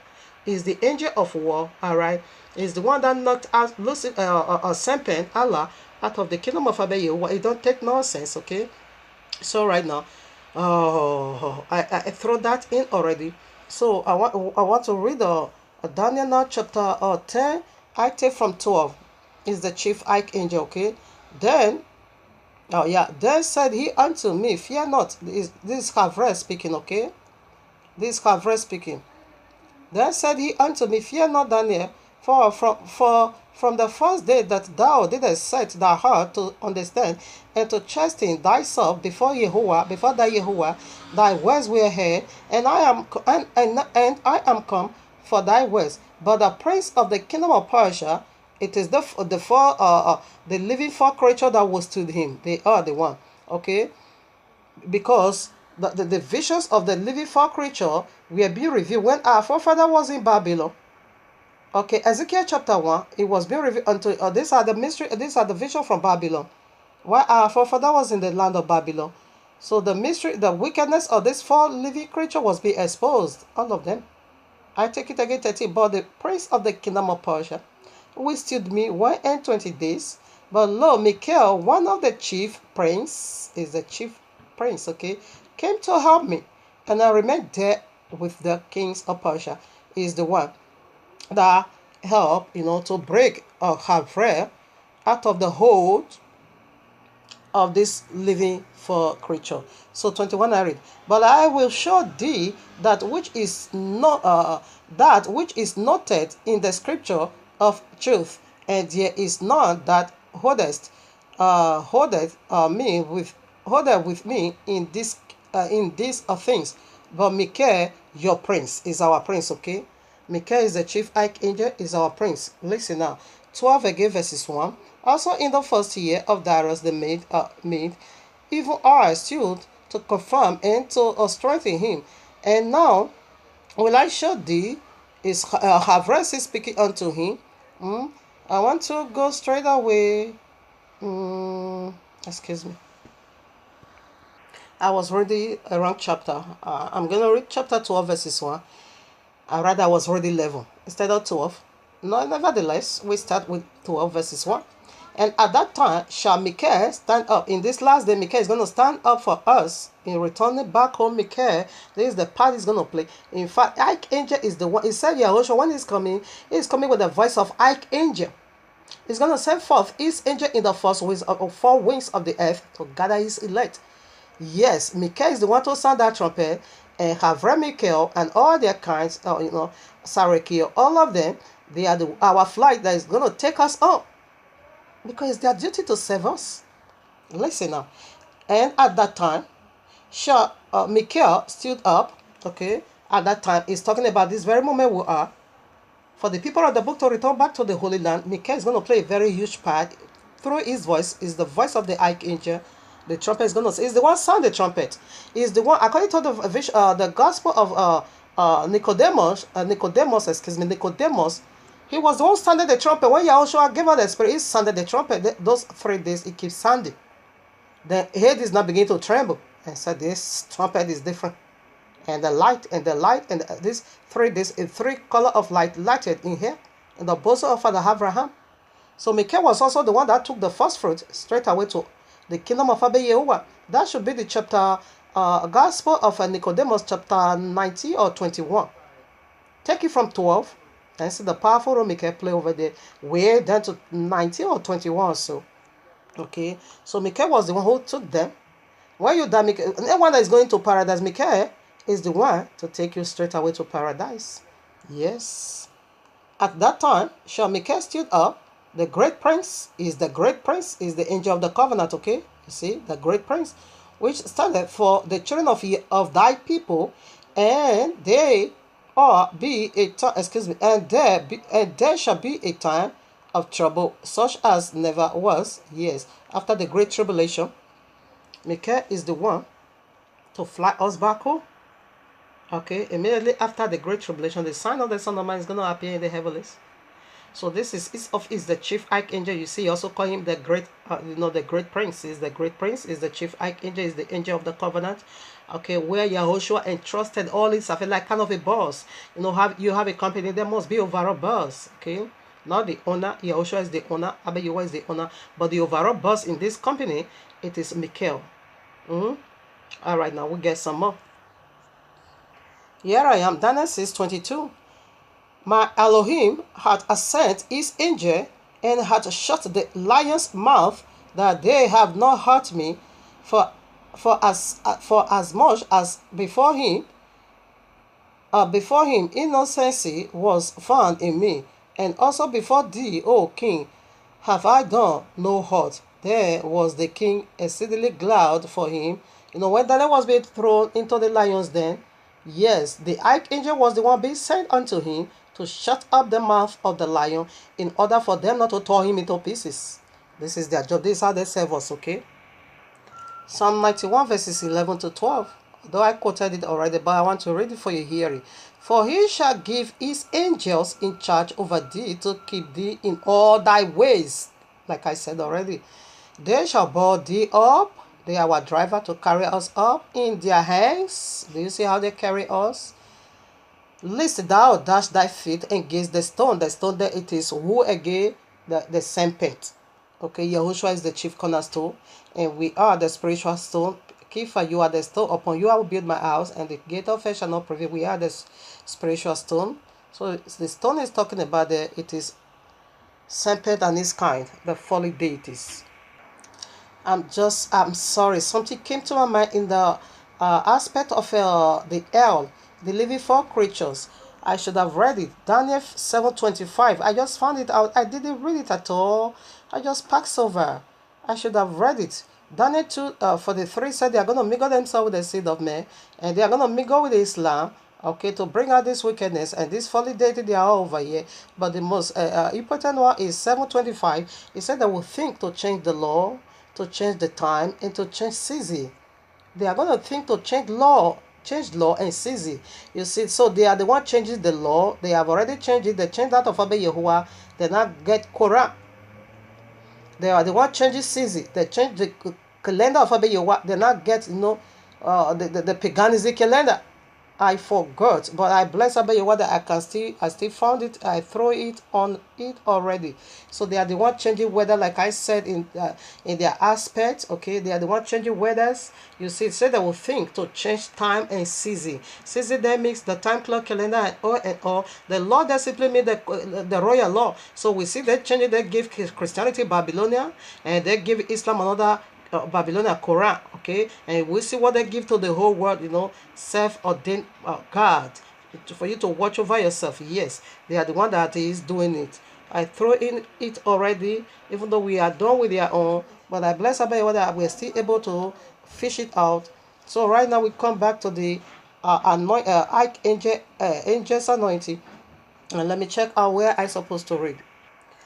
Here I am, Psalm 103 verses 20. Bless Yahuwah, ye his angels. Okay. All right, yeah, it's okay. That excel in his strength. Yes, that excel. Like what I said, the brief introduction that I just did about angels, they are Yahuwah's staff. You see, they excel in Yahuwah's strength. That do his commandments. Yes, they are doing the commandment of Abba Yahuwah in you and me, hearkening unto the voice of his word. That's correct. They are bringing Yahuwah's words unto us. Bless ye Yahuwah, all ye his hosts. Is speaking of angels, ye ministers of his that do his pleasure. Is speaking of them, ministries angels. Okay, so let's put some more. All right, now here we are in the visions of Apostle Shahu. This is the vision he saw in 2 Corinthians 11, I think, no, 12, 1 to 5. This was the vision he was talking about, that it was not lawful, to preach unto humanity. So it was not lawful. He was so, frightened by this vision, because all the punishment of hell was being revealed unto this great man of Yahuwah, Apostle Shahu, the one you call Paul, the apostle to the Gentiles, okay? So he was so much afraid of the vision because it's so terrible, it's so horrified. So he said it was not lawful. When he was being caught into the third heaven, he said it's not lawful to speak out. Yes, he saw the horror, the torture of hell. So he was afraid of speaking out. But when he died, a faithful follower of him, the angel of Abba Yahuwah commanded him to publish this book. This is why we have this vision here today. The visions of Apostle Shahu 43. I want to read the powerful part Michael played in the life of the human race. I read verses 1. But when those who were in the same place saw me weeping with the angel, they themselves carried, Angel Michael was the one carried him and revealing all this disaster eternal of the sinners unto him, in order for him to preach against it. You see, he was preaching against it, but yet he couldn't unveil this mystery because it's so dreadful. But when those who were in the same place saw me weeping with the angel, Michael was also weeping, pleading for mercy. Okay, with the angel, they themselves cried out and wept, saying, Yahuwah Elohim, have mercy upon us.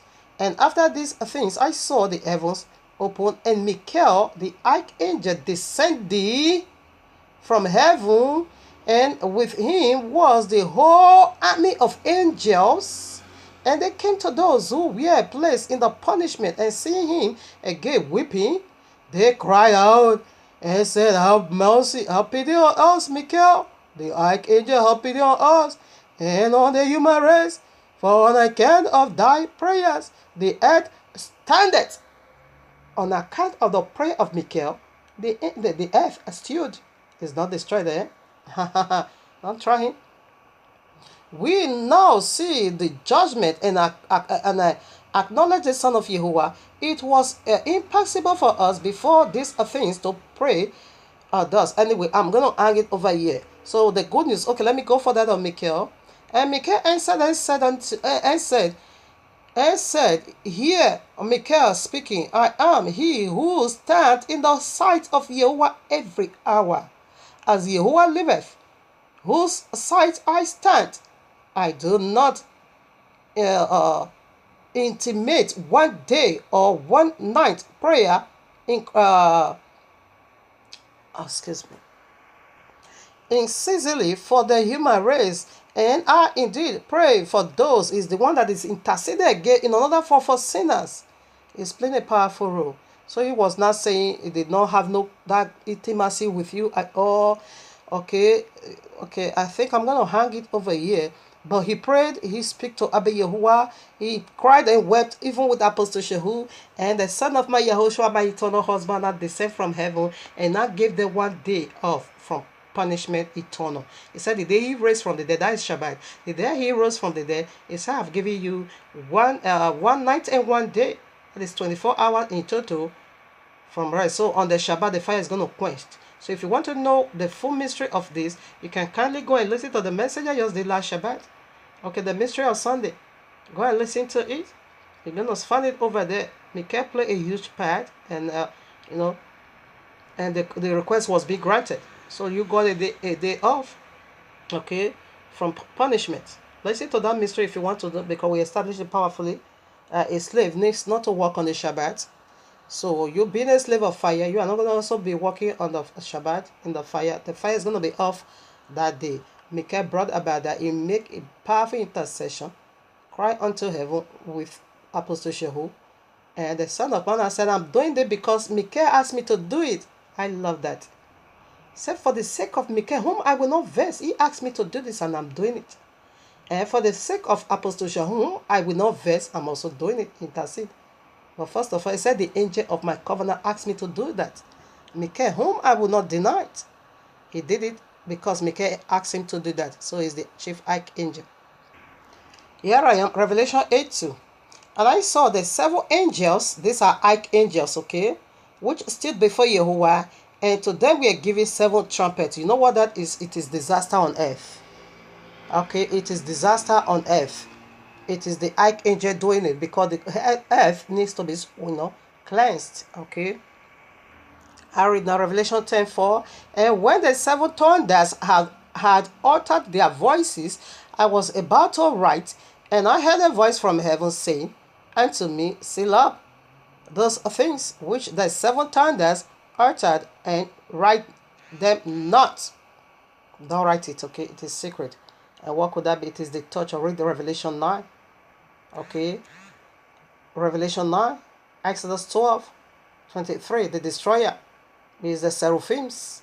Okay, you're gonna see it. That is what Abba Yahweh revealed unto me. It is the torment. He said this one like Apostle Shaul when he saw the torment of hell. It said it is not lawful to say out. Jehu cannot wanted to write. Abba Yahweh said no. The world is going to receive this torment by surprise. But as it was being revealed unto me, it is the torture of the seraphims. It is the torture of the seraphims. Revelation 9, read it. It said to kill third part of humanity. As we read already. Okay. Because he said, I'm going to judge you according to what I hear from your mouth. That's what I'm going to use to judge you. It's going to judge you according to what you used to. The calendar used to. That is what it's going to use to visit you. Okay. In judgment. All right. So now Revelation 16. It's all the archangel. What I'm revealing over here, it is the archangel doing it. But this one that could not. The archangel, the angels, of the seventh order, they are the archangel. But the punishment, it is seraphims that is going to carry out that punishment. It is the punishment of seraphims. Pouring out seed on you, all your body see, your body pills. It said because of this, instead of them to repent, they now begin to blaspheme about Yahuwah because of the torture, because they are going to torture the earth for 5 months. It's coming, it's like the days of Noah. And the flood tortured the whole earth for 5 good months. 150 days. That is 5 months, 30 days in a month. That is our calendar. And we also see Revelation 9 that this creature that came out from the bottomless pit, they are going to torture humanity, for 5 months. That is the days of Noah. And this creature, when you scroll down a little bit in that Revelation 9, you're going to see their tail serpent. That is seraphims. And that is the secret of the thunder. They're unveiled, but we are not permitted to write it. I just brief it. It's horrible, okay? Right now we proceed to 16. So I want to read briefly the last destruction, because they are the one that is going to cause these damages. Archangel, I'm just revealing unto you. So now it's going to be very easy to unveil the fetish one, the folly one, okay? And I heard a great voice out of the temple saying to the 7 angels, go your ways and pour out the veils of the wrath of Yahweh upon the earth. And the first went and poured out his veil upon the earth, and there fell a noisome and grievous sore upon the men which had the mark of the beast, and upon them which worshipped his image. And the second angel poured out his vial or bowl upon the sea, and it became as the blood of the dead man, and every living soul died in the sea. And the third angel poured out his bowl upon the rivers and fountains of waters, and they became blood. That is the day of Moshe in Egypt judgment. And I heard the angel And I heard the angel of the water say that thou, righteous O Yahuwah, as they are pouring it, destroying humanity, they are worshipping Yahuwah, which are and was and shalt be, because thou hast judged thus, for they have as share the blood of saints and prophets, and thou hast given them blood to drink, for they are worthy. For they are worthy, of it. I heard another out of the altar say, even so Yahuwah Elohim, Almighty, true and righteous are thy judgment. And the fourth angel poured out his bowl upon the sun, and power was given unto him to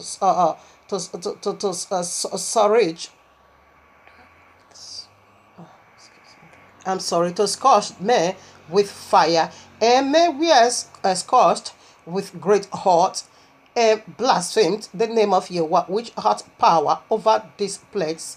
And they repented not to give him glory. And the fifth angel poured out his bowl upon the seat of the beast, and his kingdom was full of darkness, and they garnished their tongues for pain, and blasphemed Yahweh of heaven because of their pains and their sore, and repented not of their deeds. And the sixth angel poured out his bowl upon the great river Euphrates, and the water thereof was dried up, and the way of the king. That's it. It keeps going on, and it is destruction. And the archangel is the one doing it. So right now, let us quickly go into one scriptures, you see, and see how the fetish one is doing theirs. This was once their holy office. Let me mind you, this office they still occupied, but now in wickedness. When you read Mark chapter 5, you're gonna see legions of demons circles around just this one man, and this is how they messed up his life. I'm gonna read only that particular place and elaborate upon it a little bit. Then we proceed to the very last alphabet. That is the only last scripture I want to use for that. Like Matthew 7 or 21, way down to 23. So these are the fake anointing. That's why they cannot get it right. I cast out demon, I prophesy, we do many wonders in your name. He said, I never knew you. You workers of iniquity. Yeah, that is the fake anointing, the fake, the fourth alphabet of this word called Islam is simply go for what Archangel's anointing. We see what they are doing. So the fallen one is duplicating and is using it. They will masquerade themselves like an angel to come to you and still be ministering unto you and serving you. Okay, I'm gonna read that. This is how they are serving you.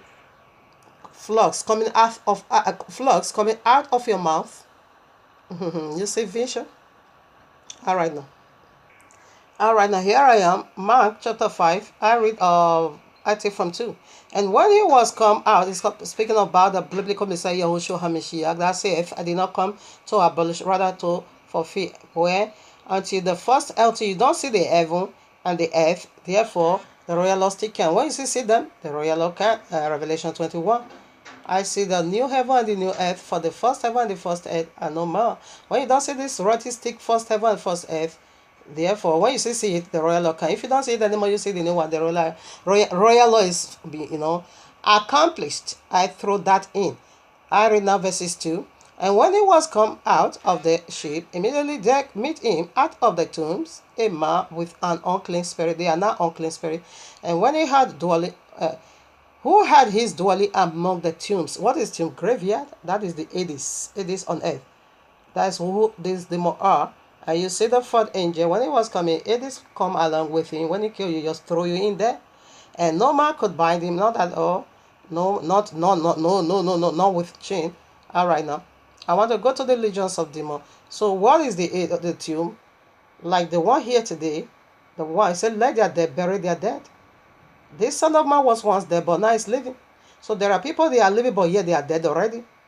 Okay, Revelation 2, say you have the reputation to live, but you are dead. That is biblical Messiah speaking. Okay, you have a reputation to live, but you are dead already. Okay, this son of man was once dead, but now he is alive. So how do you die? You die, sin killed you. And what is the sin that killed you? They teach you not to be keeping Quran and to be keeping Babylon, and for you not to keep the royal law. And while you keep Babylon at the Christendom, you are still performing miracle. Yes. Abba Yahuwah leave it for them. It did not take that anointing. It is the archangel. You are still doing wonders. They did not take it from Abba Yahuwah did not take it from there. That is why you can still do wonders. Yes, with the fake anointing. That is the fake anointing. You see vision. Okay, you lay hands, you teach. That's it. Yes, it is the fake anointing you are using to do all these things you are doing. Is not real. It's the fake. Because that is their kind of inheritance. Abba Yahuwah leave it for them. Okay, you can continue with the anointing. Not that you are going to get it right, because now you are going to use it to serve yourself, not me anymore. Continue with it. For 7,000 years. But the end of 7, you're going to pay for it. And you see their home is the grave. So when they circle around is to put you in the grave. Why living? Your spirit is dead already. The son of man was once living. He was once dead. But now he lives because he repented. So this is the nature of this segment. If you can repent today, yeah, you will be living. You will be cut out from this tomb where they are putting you and come back to life. So now, let's see these legions. These are the archangels. So they are legions of demons, as the man confessed unto him. Okay. Verses 9. And he asked him, what is thy name? And he answered and said, my name is Legion, for we are many. There are many that fell from glory. Now the tomb is their house eternal. And you see that man now begin to use stone to cut himself. Okay. No one could bind him. He now begin to use stone to cut himself. What is stone, like we said already? The fallen deities, they are all stones.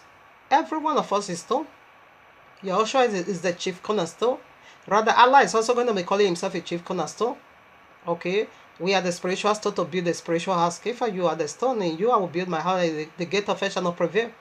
All right. So we saw who is the stone there. The stone, it is these holy deities that circles around you. They are teaching it means destruction in your body. You believe that it makes hurt in your body. And Sunday is one of the stones you used to cut yourself. Friday is the one of the stones you used to cut yourself. Their fake anointing is the another stone you used to cut yourself. Okay, you saying you are seeing vision, you are giving prophecy, and it's coming to pass. No, it is the counterfeit. As far as you are doing it in the ways of the demons, therefore you cannot get it right. But in another, Abba Yahweh said it's a strong delusion. Abba Yahweh is the one that let it happen in order for them to keep, carry on their anointing. It is their kind of blessing. Okay, you use it for 7,000 years. After that, you face judgment. When you separate from it, you will let me know. And the link of it is going to torture you for that. You don't separate from your father. Okay, so that is it. So, all right, family, we want to end it now with the very last letter, which is the letter M. We see the 4 characteristics angel right in this name called Islam. And the very last letter, what did it go for? M. What did it go for? Messiah, Muhammad, Mahdi, Muslim, multitude of angels. Should I take it again? Messiah, Muhammad, Mahdi, Muslim, multitude of angels. That is the angel. In this angel we find Messiah. That is the Jesus. That is the Mahdi. Mahdi, Messiah. Mahdi is the Jesus. Messiah is the Jesus of a Christian, but now is playing a prophet in Islam. So I want to look into that part briefly. Muhammad is the one that Allah used, to bring Quran about. Okay, Mahdi is the one that is going to be possessing double identity conjoined with Ishmael. Mahdi is Ishmael. That is the double anointing. And Islam is the multitude of angels, okay, that is going to be worshiping Allah here on earth for 1,000 years. Because the multitude of angels, they are accountable. They are the one that worship night and day in heaven. So Muslim is the one that is going to be worshiping Allah night and day, all right, for 1,000 years. It is their glory. No one can take it away from them. These are the multitude of angels. The Muslim, I should have just thrown in it, but they have Messiah. Their Messiah is Ishmael and Mahdi, double identity. Mahdi is the one, the Messiah they are waiting for. But by revelation, we know Ishmael is their progenitor. It's also coming back. By revelation is the white rider horse, which is Mahdi. It is double identity in one. 2 in 1. All right. Double power, double fire. Ishmael is going to be fire. Mahdi is Ishmael. Ishmael is Mahdi. It's going to be fire. Okay. Some kind of a incarnation. Ishmael was Mahdi. He first of all came, he never ruled. That promise was never fulfilled. He came again, he never ruled. And he's coming right back again. Double anointing. Okay. Just like Abba Yahuwah 3 in 1 is Yahushua is the Ruach HaKodesh. The same with Ishmael is the Mahdi, okay? But not Muhammad. Muhammad is separate. Muhammad is the multitude of angels. Islam is the multitude. Muslim is the multitude of angels. Muhammad was the one that came to give Quran. Allah used Muhammad to pass on Quran. Okay, so that's the last letter. Quickly, they know that all the 5 characteristics of angel we found over here. So quickly, let us read about Messiah. Muhammad, you know already, is the prophet of Islam. Mahdi, you know, it is the Messiah of Islam, of a Muslim. Okay. Should I take it again? The very last letter? Messiah, Muhammad, Mahdi, Muslim, multitude of angels that worship. So let us get a precept. So about the Messiah, okay, Mahdi or Jesus is plain like that of Yahushua, okay, is the covering angel. That is the part of Messiah. Ezekiel 20, you can read from 11 to 19. I want to quickly read the part. Okay, let me read it, no problem. Moreover, the word of Yahweh came unto me, saying, Son of man, take up a lamentation upon the king of Tyros, and say unto him, Thus saith Yahuwah Elohim, Thou set up the sum full of wisdom and perfect in beauty. Thou hast been in Eden, the garden of Yahuwah. Every precious stone was thy covering. Okay, we know king of Tyros was never ever in Eden's garden. It is speaking of the covering angel, which is Jesus today, and Mahdi. That is the Messiah we are talking about here. Okay, every precious stone was thy covering, the sardius, the topaz, and the diamond, and the beryl, and the onyx, and the jasper, and the sapphires, and the emerald, and the carbuncle, and the gold, and the workmanship of thy tambrade and of thy pipe was prepare in the day that thou was created. Okay, right now.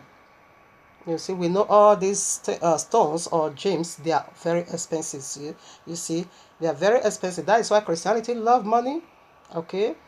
And that is how Islam also love money, to pay jizya for Tina. And then when I convert to Islam, you're going to be paid jizya. You know, Christianity, they are having their kind of payment tithe, first fruit offering, they are getting their money, selling all things. 14. Thou art the anointed cherub that covereth. You see, and I have set thee so. That's what I want to prove. So let's see how they cover it. So this is it.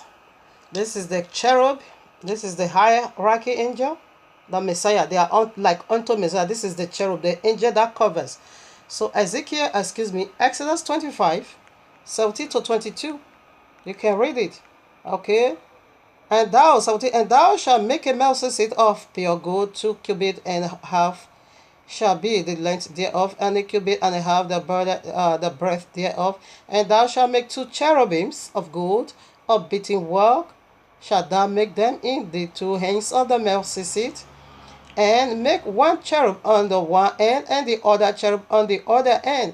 Even of the mercy seat shall ye make the cherubims on the 2 ends thereof, and the cherubims shall stretch forth their wings on high, covering the mercy seat with their wings, and their face shall look one to another. Towards the mercy seat shall the face of the cherubims be. And thou shalt put the mercy seat above upon the ark. In the ark thou shalt put the testimony. Okay, yeah. So this is the cherubim that covers. Here's the mercy seat. Here's the throne of Abba Yahweh, the center here. Here's the mercy seat. Okay. Here's the ark of the covenant. Here's the mercy seat. And here's the cherubims. And these cherubim, they are like unto Messiah, the angel that covers, to cover you and me here on earth. Okay. Isaiah 14:12. How art thou fallen, Lucifer? How art thou fallen from heaven, O Lucifer, son of the morning? Lucifer simply means light bringer. Is the one that's supposed to illuminate this own world, filled with light. He's still doing it. That is Jesus, okay? Is the light of the world. He's playing that part powerfully in the side of Jesus. And Mahdi is about to take over and play it now for 1,000 years. It is their inheritance, okay? Abba Yahweh give it unto you. That's why when they are lying unto you that they are light, you will believe it. You see the miracle they are doing, you believe it. How are thou falling from heaven, O Lucifer? Lucifer simply means light bringer, to illuminate the whole world. Son of the morning. Okay, how art thou cast down to the ground, which didst weaken the nation? Yeah, is the light of the world. Originally, that is who he is, the light of the world. But he's separated from Abba Yahweh, and he still playing that light of the world powerfully. Among the most largest religion on earth, which is the Christian, they are Jesus. This same Jesus is also in Islam, eh? But he's going to play a prophet in Islam. All right, now we are done with the part of Messiah. We see Jesus play that, and Mahdi is also coming to play exactly the same part. He says he's going to convert you to Islam in order for you not to be destroyed. Meanwhile, they are the destroyer. Okay, the one that is going to destroy you eternal. So we see there are one's office, okay? The Messiah wants office to cover, and exactly the same way he's still doing it, but is to destroy you. Okay, that is the perverting part of it all. So the multitude of angels that worship today, they turn evil spirits. They are the demons we talk about today. They are the evil spirit. Evil spirit is the seed of Allah. They are the seed of serpent. Okay, these are the multitude, because the angel multitude are countable. You can't count the angel that worship Abba Yahweh in heaven. You can't count them. And this multitude of angels that worship, a part of it also fall today. They don't become evil spirit, and there is some is being birthed. Okay, they are the demon we are talking about. They are the seed of serpent. They are the evil spirit. So I read now Daniel 7:10. And the fiery stream issued and came forth from before him. Thousand ministered unto him, and 10,000 times 10,000 stood before him. The judgment was said, and the books were opened. It's speaking of angels. If you read it, if you keep on reading, so we put another scriptures now. It's speaking of angels, multitude of angels. You can't count them. Okay, that worship Abba Yahweh in his heaven. Here I am, Revelation 5:11, and I beheld, and I heard the voice of many angels around about the throne, and the beast and the elders, and the numbers of them was 10,000 times 10,000 and thousand of thousand. Is innumerable.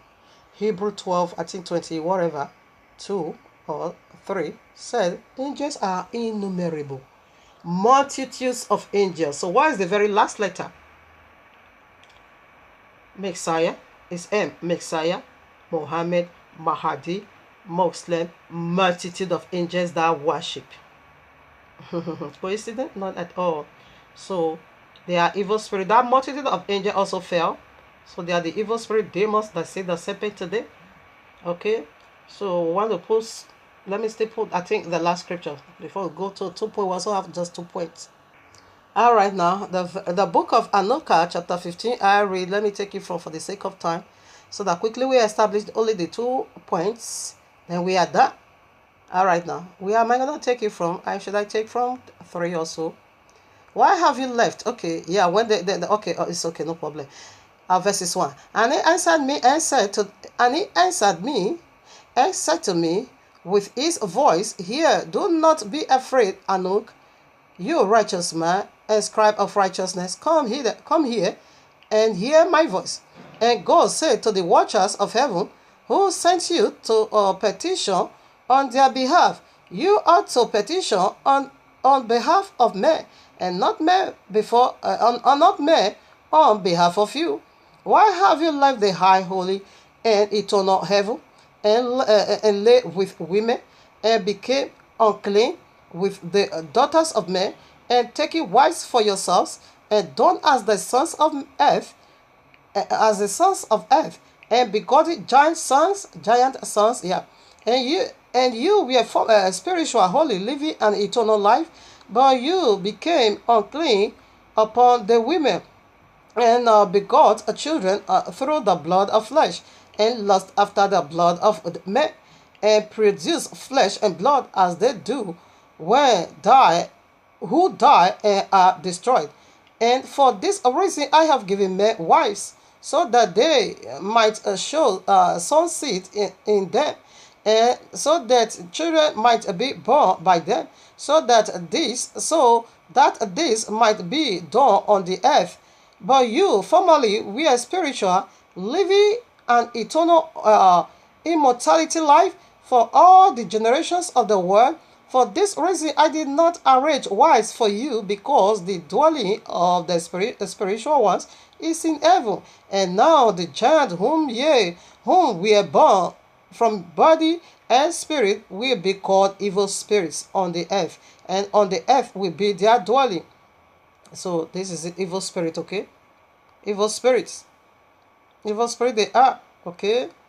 Baruch 3:24 to 28, Matthew 8:28 to 32, Matthew 10, Matthew 10:1 or whatever, Mark 1:23 to 27, Mark 3:11, Mark 5 2 to 13, Mark 9:25, okay, Luke 4:33 to 36, Luke 6:18, Luke 7:21, Luke 8:2, Luke 8:28 to 31, Luke 9:42, Acts of Apostle 5:16, Acts of Apostle 8:7, Acts of Apostle 9:12 to 16. So the reference you can read, no time to do that at all. An evil spirit come out from their body, because from above they were created, from the holy watchers was their origin. And first of foundation, evil spirit they shall be on earth, and spirit of the evil ones they will be called. That is the name Abba Yahweh gave unto the multitude of angels that fell from glory. Now their name is evil spirit. So that is where we find in Islam. The holy ones still worship multitude of angels, okay, but the evil ones, the fallen one becomes evil, that which is the multitude. Now in Islam they worship Allah. So this is the mystery of it, okay. This is the mystery of it. As they fell, Abba Yahweh still give each one of them their office. You see this one, evil spirit, and the job they are going to do is to destroy humanity, okay. Well, I love to read all, but there's no time because I have 2 points to go, okay.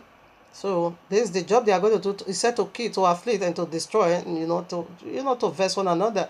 So that is their missions here on earth. All right. So we are done with the very last alphabet. So be realistic to yourself. Tell me now. Coincident? Not at all. It's what it is. That is what it is. Okay. Evil spirit. Multitude of angels that worship that turns evil spirits, which is Islam, and anyone that convert there is who you are going to be. They are going to be worshiping Allah. That is their sin, is to worship a deity. This evil spirit is to worship a deity. That is why Christianity worship false deities. That is why Islam worship false deities. This is who they are originally. Okay, this is who they are in nature. You see idols worshiper, they worship evil. Yeah, they are evil spirit. They need to worship deity. Allah says a wood. Allah says a stone. Allah says all kinds of objects people worship. Yes, people need to worship deities. Okay, but that is the attitude, that is their characteristic, because in heaven they were worshiping Abba. It was the foredestined deity to worship. So that is why Christianity worship. It said what they sacrifice unto devils. Their worship is unto demons. That is who they are. You can change nature, you can't change it. Because what office all of them occupy in heaven, as they fell from glory, they pick up again, they picked up that office again, and they begin to utilize it. So that is why you see them worship demons. Eat snake in the name of Jesus. Eat grass in the name of Jesus. They need to obey the deity. Okay? So that is a kind of worship. You listen to the voice of the demon. Jesus say abolish the royal law. Yes, you need to obey him. Why? Because you are not evil spirit. You need to worship a deity. Because once where the Holy One, they are worshiping Abba Yahuwah, the Holy One needs to worship also a fallen deity. You can't worship a fallen multitude of angels that worship can never worship a righteous Yahuwah. That is why Christianity cannot get it right, because they are not evil spirit. Islam is the total, complete evil spirit to consummate it all. Is their once office that needs to carry on until the very end of the 7,000 years. So we are done. We presented to the very two points we have. All right, now family, stay in tune. Fear me, yes, I am worthy to be feared. Yeah. Love me, yes, that is all I need from you. Yeah. Serve me, yes, no one else but me alone, but me alone, but me alone, but me alone, but me alone, but me alone. Your maker, your eternal breath, yeah, your eternal joy, your eternal rest, yeah. Your song of praise, your song of glory, that is me, who I am for you eternally, who I am for you eternally, who I am for you eternally, who I am for you eternally. Fear me, yes, I am worthy to be feared. Love me, yes, that is all I need from you.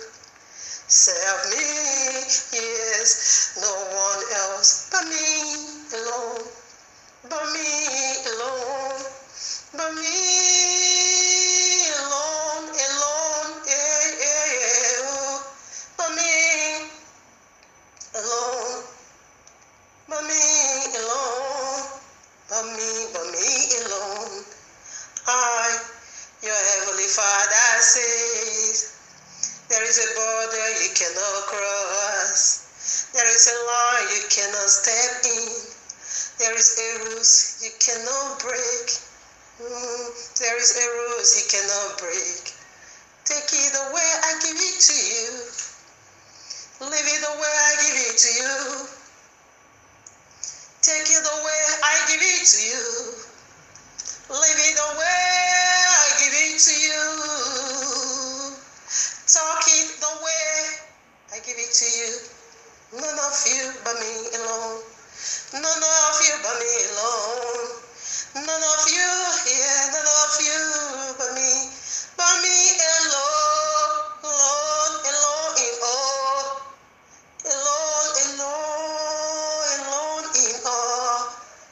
me, I am worthy to be feared. Love me, that is all I need from you.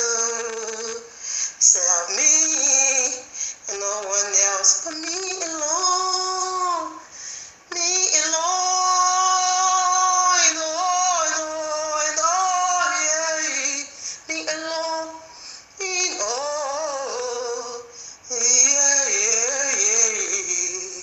Me alone, I alone, me alone. That is my seat in you.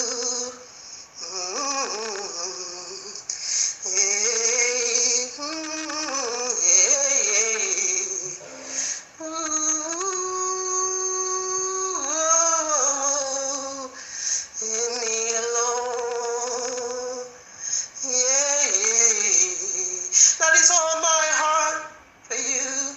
Oh, that is all my heart for you. That is all my heart, oh, for you. So let me know in all my loss. So let me know in all my loss. No one too hard for you. No one not like to you. No one not easy for you. No one not friendly to you. So let me know. So let me know in all my loss. No one too hard for you. No one not glad to you. No one not easy for you. No one not friendly to you. So we talk it over with much more grace. So we talk it over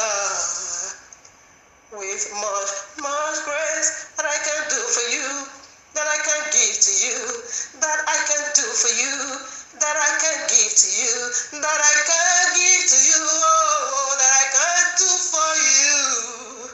Ima Santa Labo, Nebo Seke, Ribo Seke, oh, feel your heart. Oh, Riboseke, feed your heart, yeah. Oh, Riboseke, yeah, Riboseke, oh, Riboseke, feed your heart now. Yeah, Riboseke, feed your heart with me, oh, my sons, my sons. Feed your heart with me, oh my sons. Feed your heart with me, oh my daughters. Feed your heart with me, oh my sons. Feed your heart with me, oh my daughters.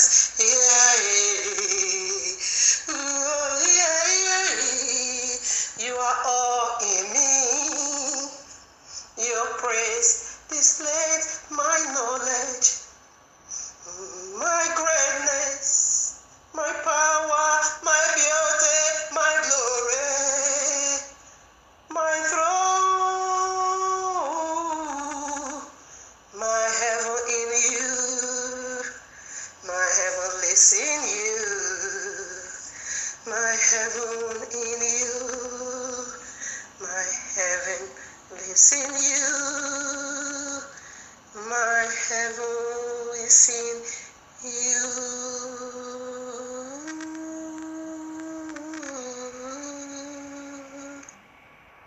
All glory unto my director, my musical director. Who could that be?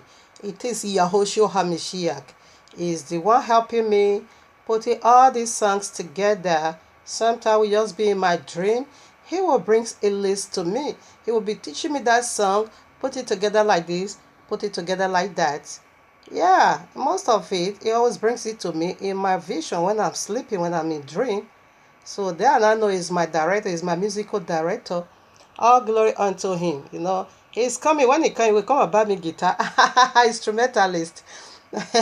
And give me money to publish my album. We don't say nothing. If you're gonna remember all this testimony. As I put out my message that he gave unto me freely. They say with my music, because I worship my father. Why should I sell it? It is the words I use to worship him and to encourage others and to teach others to return back to the royal law. Why should I say that? It doesn't make sense. And he's going to bless me by doing that. He will release people, someone, great man, to come and favor me. Hallelujah. So right now, we quickly go to point 1. We only have 1 and 2. Yes, that's true. A lot of scriptures, so I'm going to jump over some. It's my habit when it's getting tough like this. All right now. Point 1. Allah vowed and swore by all things to be the gods of humanity. He swore. Let's go into the swearing of Allah. It's heavy. Alright, now here we are. First of all, I want to look into the royal law concerning the gods of this world that did not create this earth, that want to force humanity to be worshipping him. 2 Corinthians 4:4. In whom the God of this world hath blinded the minds of them which believe not, lest the light of the gospel, lest the light of the glorious gospel of Yahushua, who is the image of Yahuwah, should shine unto them. Allah don't want you to know the truth.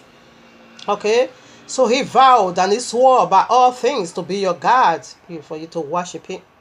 You see? And when he becomes your God, he's going to blind your mind, he's going to blind your heart.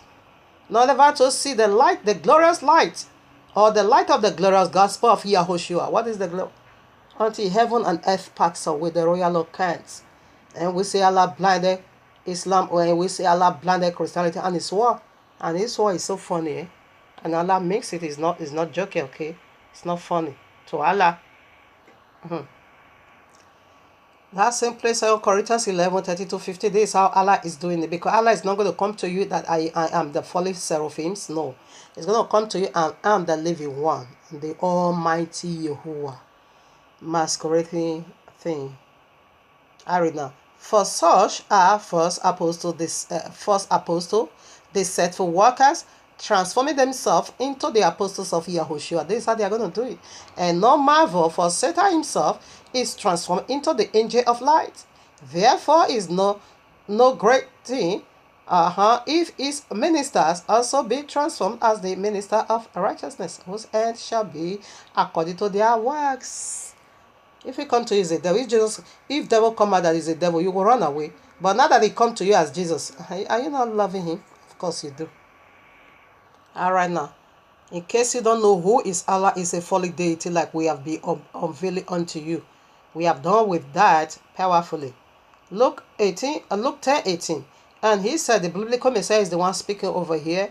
And he said unto them, I beheld Satan as lighting from heaven. It did not fall as darkness, but as light.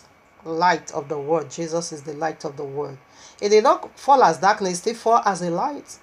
That is how he's masquerading himself as an angel of light to deceive you. Because Allah just needs worship. When everybody get to know that Jesus is the devil, is going to worship him. When everybody get to know Allah is the devil, is going to worship him. Every one of us will run away and seek for the true Messiah. But it's not so, because Abba Yahweh gave them, it is their early blessing that needs to be worshipped as well. I read Revelation 8:10-11. And the third angel sounded, and there fell a great star, is a great star from heaven, burning as it were a lamp, is a light, okay? And it fell upon the third part of the rivers and upon the fountains of waters. And the name of the star is called wormwood, bitter life. Wormwood, bitter life, if you convert eternal bitter life, bitterness. And many men died of the waters because they were made bitter. Quran is bitter. Christendom belief is bitter because Babylon, what they practice, everything is not in the royal law. That is bitter. Water simply go for 3 dimensions. It goes for the Ruach HaKodesh, the Holy Spirit. It goes for the word of Abba Yahuwah to cleanse you. It also goes for people. And we see people for inside that bitter water, which is the Quran and which is the Babylonian system, which is all this fallen deity. They died. It makes life bitter for them. If you convert to Islam, the Quran is the water that's going to be washing you. We established that one powerfully. What water is powerfully at part 1. You see, the great star fell as a light. It did not fall as darkness. It's a lamp.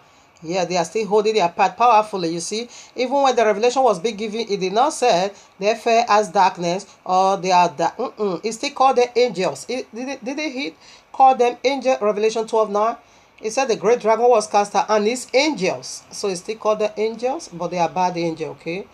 Revelation 9:1. And the fifth angel sounded, and I saw a star fell from heaven unto the earth. Okay, it's here. And to him was given the key of the bottomless pit, the chief over there. Alright, when you kill, you just dump it over there. That's it. That is Allah for you. Genesis 3, it said the serpent is more subtle. Serpent is more subtle, is more grace. There's Allah Kubaro, but only in wickedness, okay?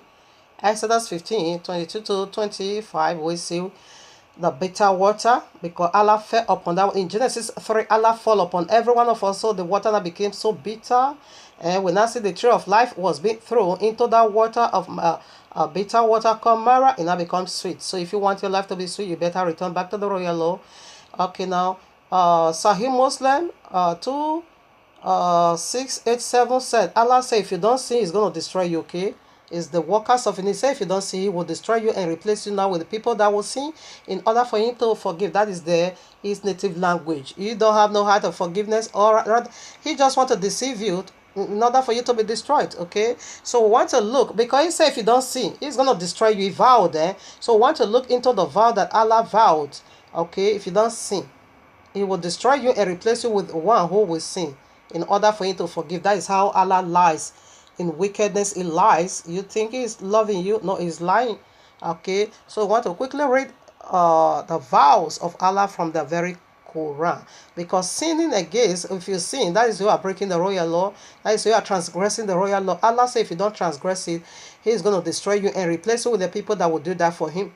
Okay, so that is Allah for you. Now we'll go to how He vow. If you don't do it, how He vow.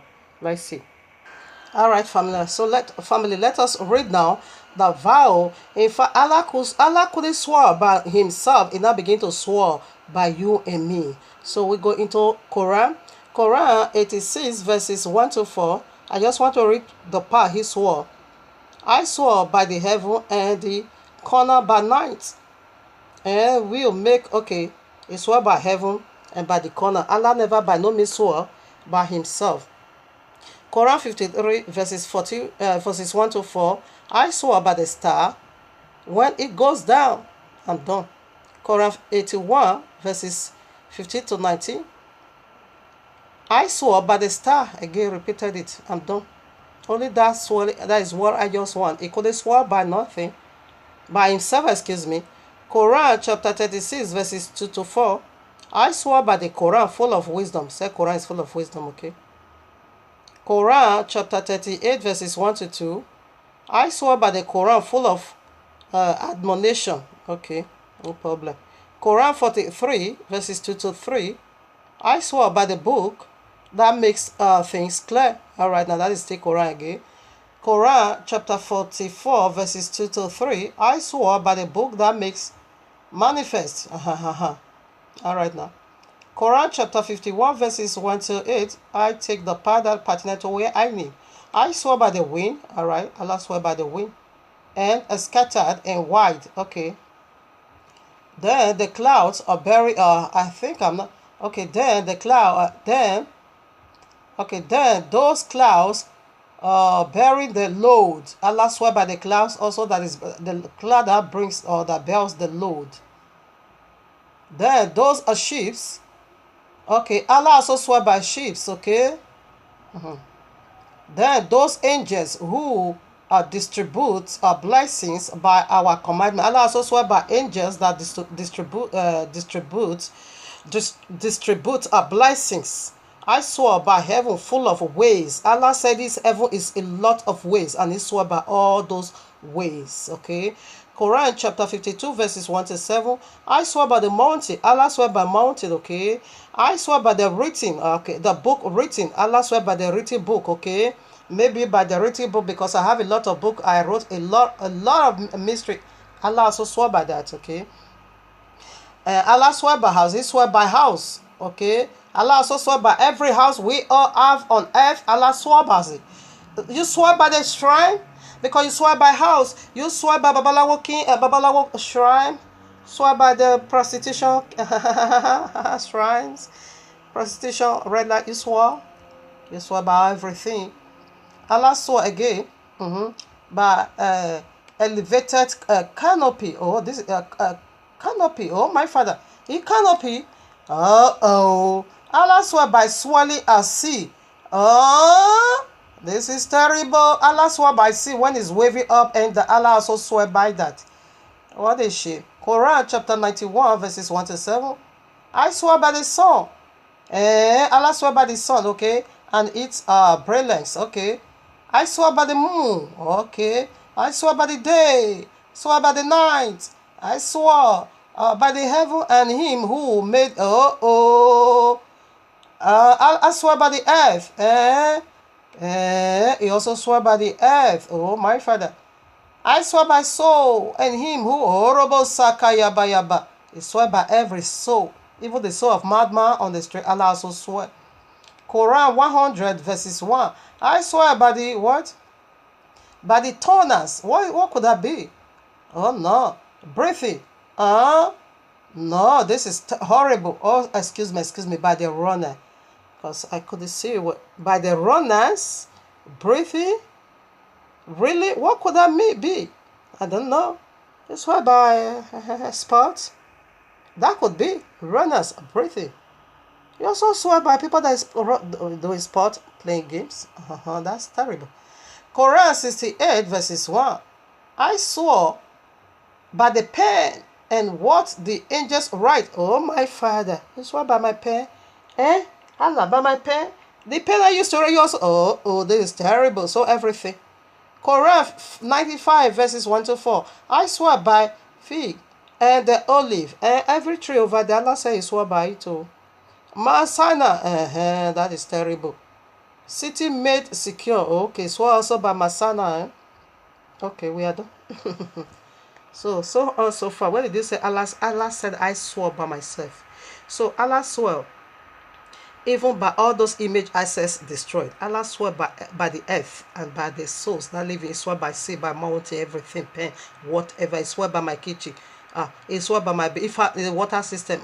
All my faces. Allah also swore by it. This is bad.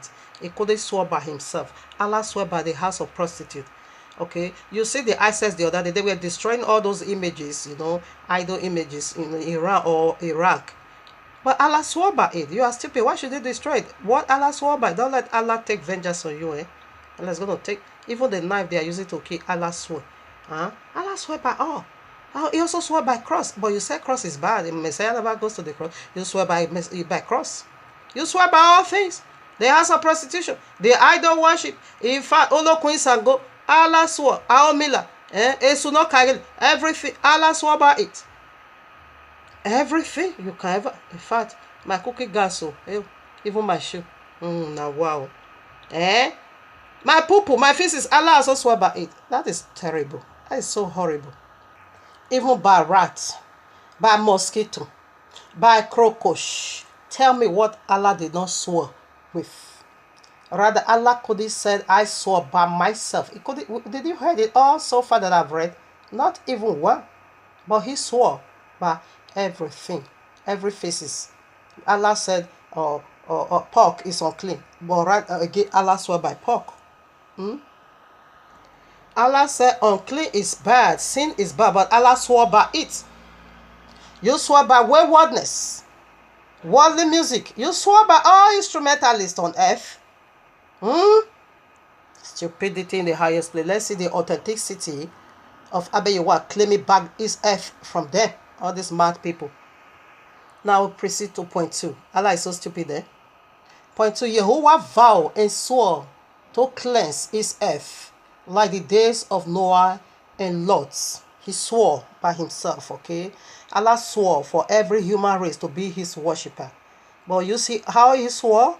You see what he used to swear? Even feces, every feces on earth, Allah used it to swear. Including bottomless pit, mountain. Tell me what Allah did not use to. Even the pen I used to write. What is your problem? Even this camera, Allah swore by it. They said pork is unclean. Cat, dogs is Islam enemy. Allah swore by it. images. Allah swore by it.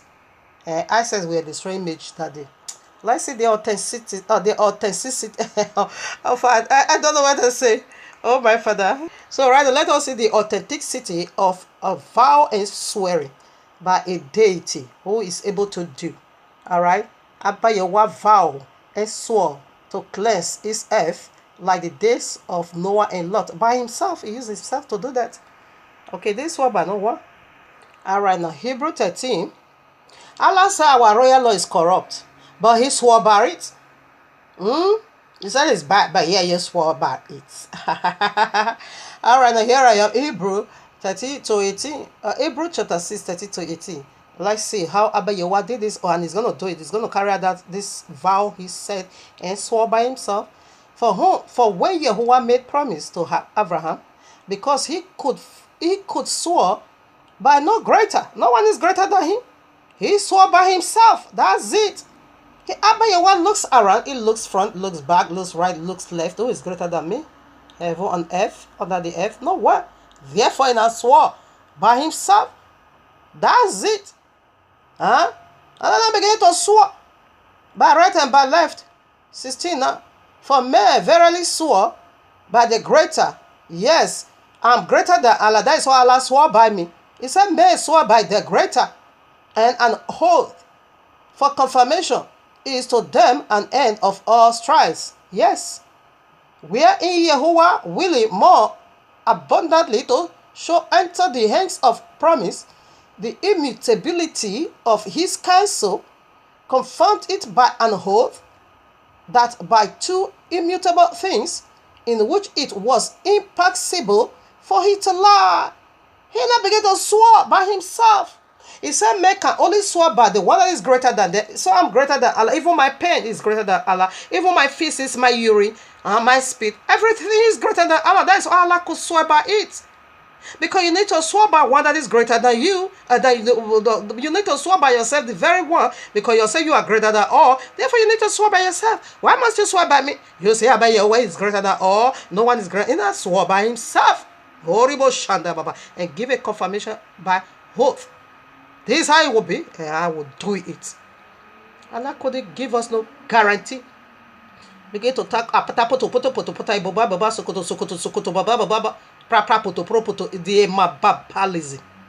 the total isobolism. The total ukiaism. Yes, Allah is ukiaism. Is a mababalism. Is okay, stupidity is okay. Ukiaism. That is who Allah is. Total mababalism.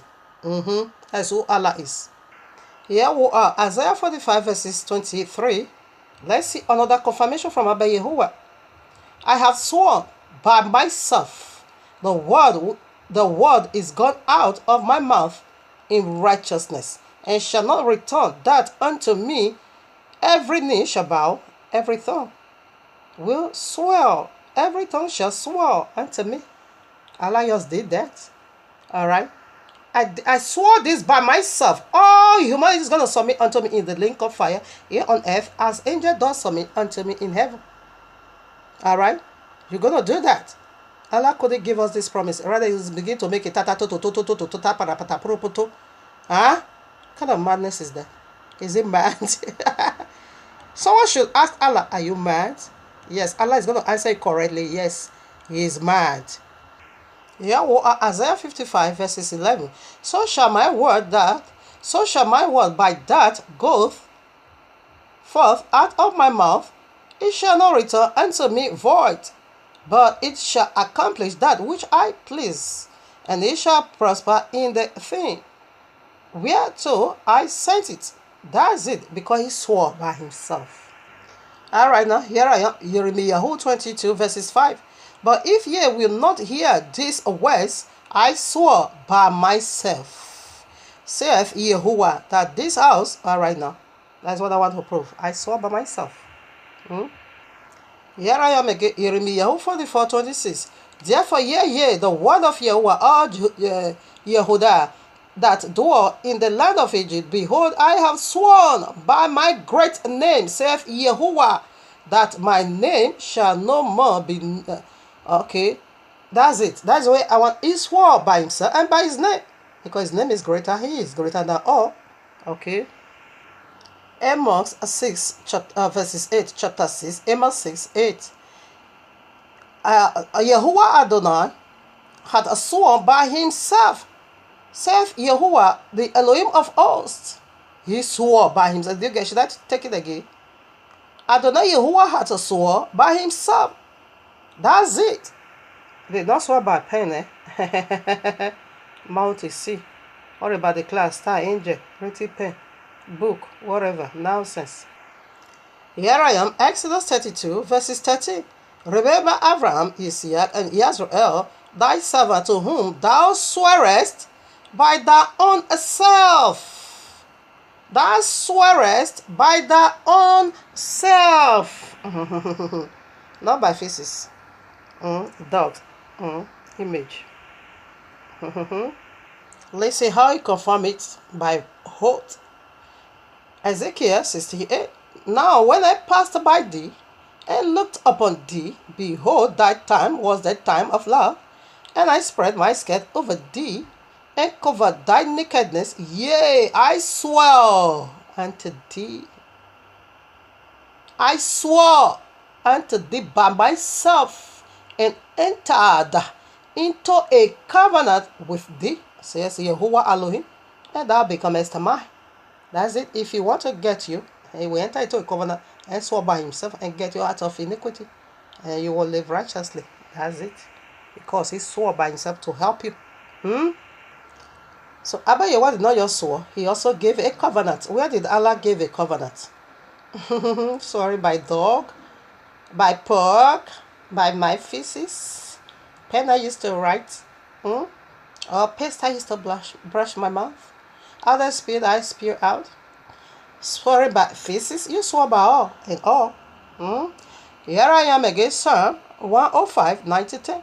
Which covenant he made with Abraham and his oath unto Isaac, and confirmed the same unto Jacob for a law, and to Israel for an everlasting covenant. That's it. We are his people eternal. He swore by himself. As he passed out this covenant, he swore by himself. You see, he gave the covenant. We're into the covenant now. And we see before he gave out the covenant, he swore by himself. And what covenant he had with Father Abraham is a covenant of eternity. To take this earth from these fallen deities and handle it to Isaac, Yeshiach or Isaac. Okay, the one you call Isaac. Isaac is the owner from whose loins Yahushua comes.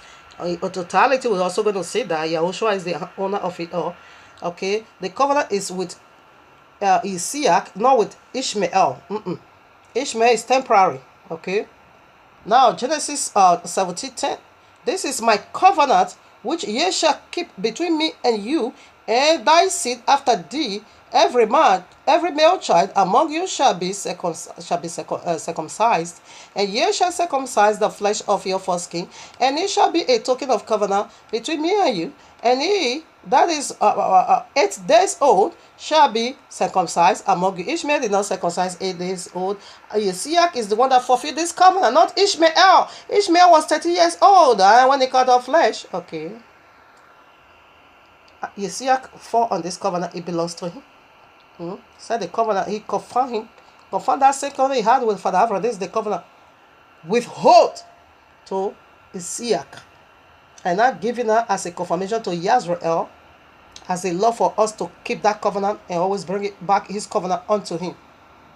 Every male child in your generations, he that is born in the house or bought with money of any stranger, which is not of thy seed, he that is born in thy house, and he that is bought with thy money, must needs to be circumcised, and my covenant shall be in your flesh for an everlasting word covenant. And the uncircumcised male child, which whose flesh of his foreskin is not cut off, that soul shall surely be cut off from his people. He had broken my covenant. All right, now, so we go to 21. Listen now. 20, excuse me. And as for Ishmael, I have heard thee. Behold, I have blessed him, and will make him fruitful, and multiply him exceedingly. 12 prince shall be he begot, and I will make him a great nation. That's it. Listen to 21. But my covenant will I establish with Yesiach, which Sarai shall bear unto thee at this time in the next year. You understand it? The covenant to give the earth, it is with us, the people of the book, not Islam, okay? And he swore. Allah swore for me to worship him, but he began to swear by me. God cannot do that, which me I'm greater than you. I can't. But I would rather go for the one that swore by himself. I run to that one's camp. Yes. Here I am again. Genesis 9. We want to look into this covenant that Abba swore by himself for. We couldn't get the authenticity from Allah. But Allah began to speak brakata brokoto bobani sokoto molo bobani sokoto. Stupidity, who cares? Genesis 9:12. And Yahuwah said, this is the token of the covenant which I made between me and you, and every living creature that is with you for a perpetual generations. I do set my bow in the cloud, and it shall be for a token of a covenant between me and the earth. Okay, and it shall come to pass when I bring a cloud over the earth, and that the bow shall be seen in the cloud, and I will remember my covenant, which is between me and you and every living creature of all flesh, and the water shall no more become a flood to destroy all flesh. Abba Yahweh is going to destroy all flesh, but not as like the days of Noah. You know, he wiped everything totally left only 8 people. But this time, is he going to do? That's why he's so included. He said like the days of Noah and like the days of Lot. Now, the days of Lot was city by city judgment. That is how he's going to do the days of Lot now. But it will eventually turn to the days of Noah. Because every iniquity must be judged. That is the days of Noah. The whole earth must be destroyed.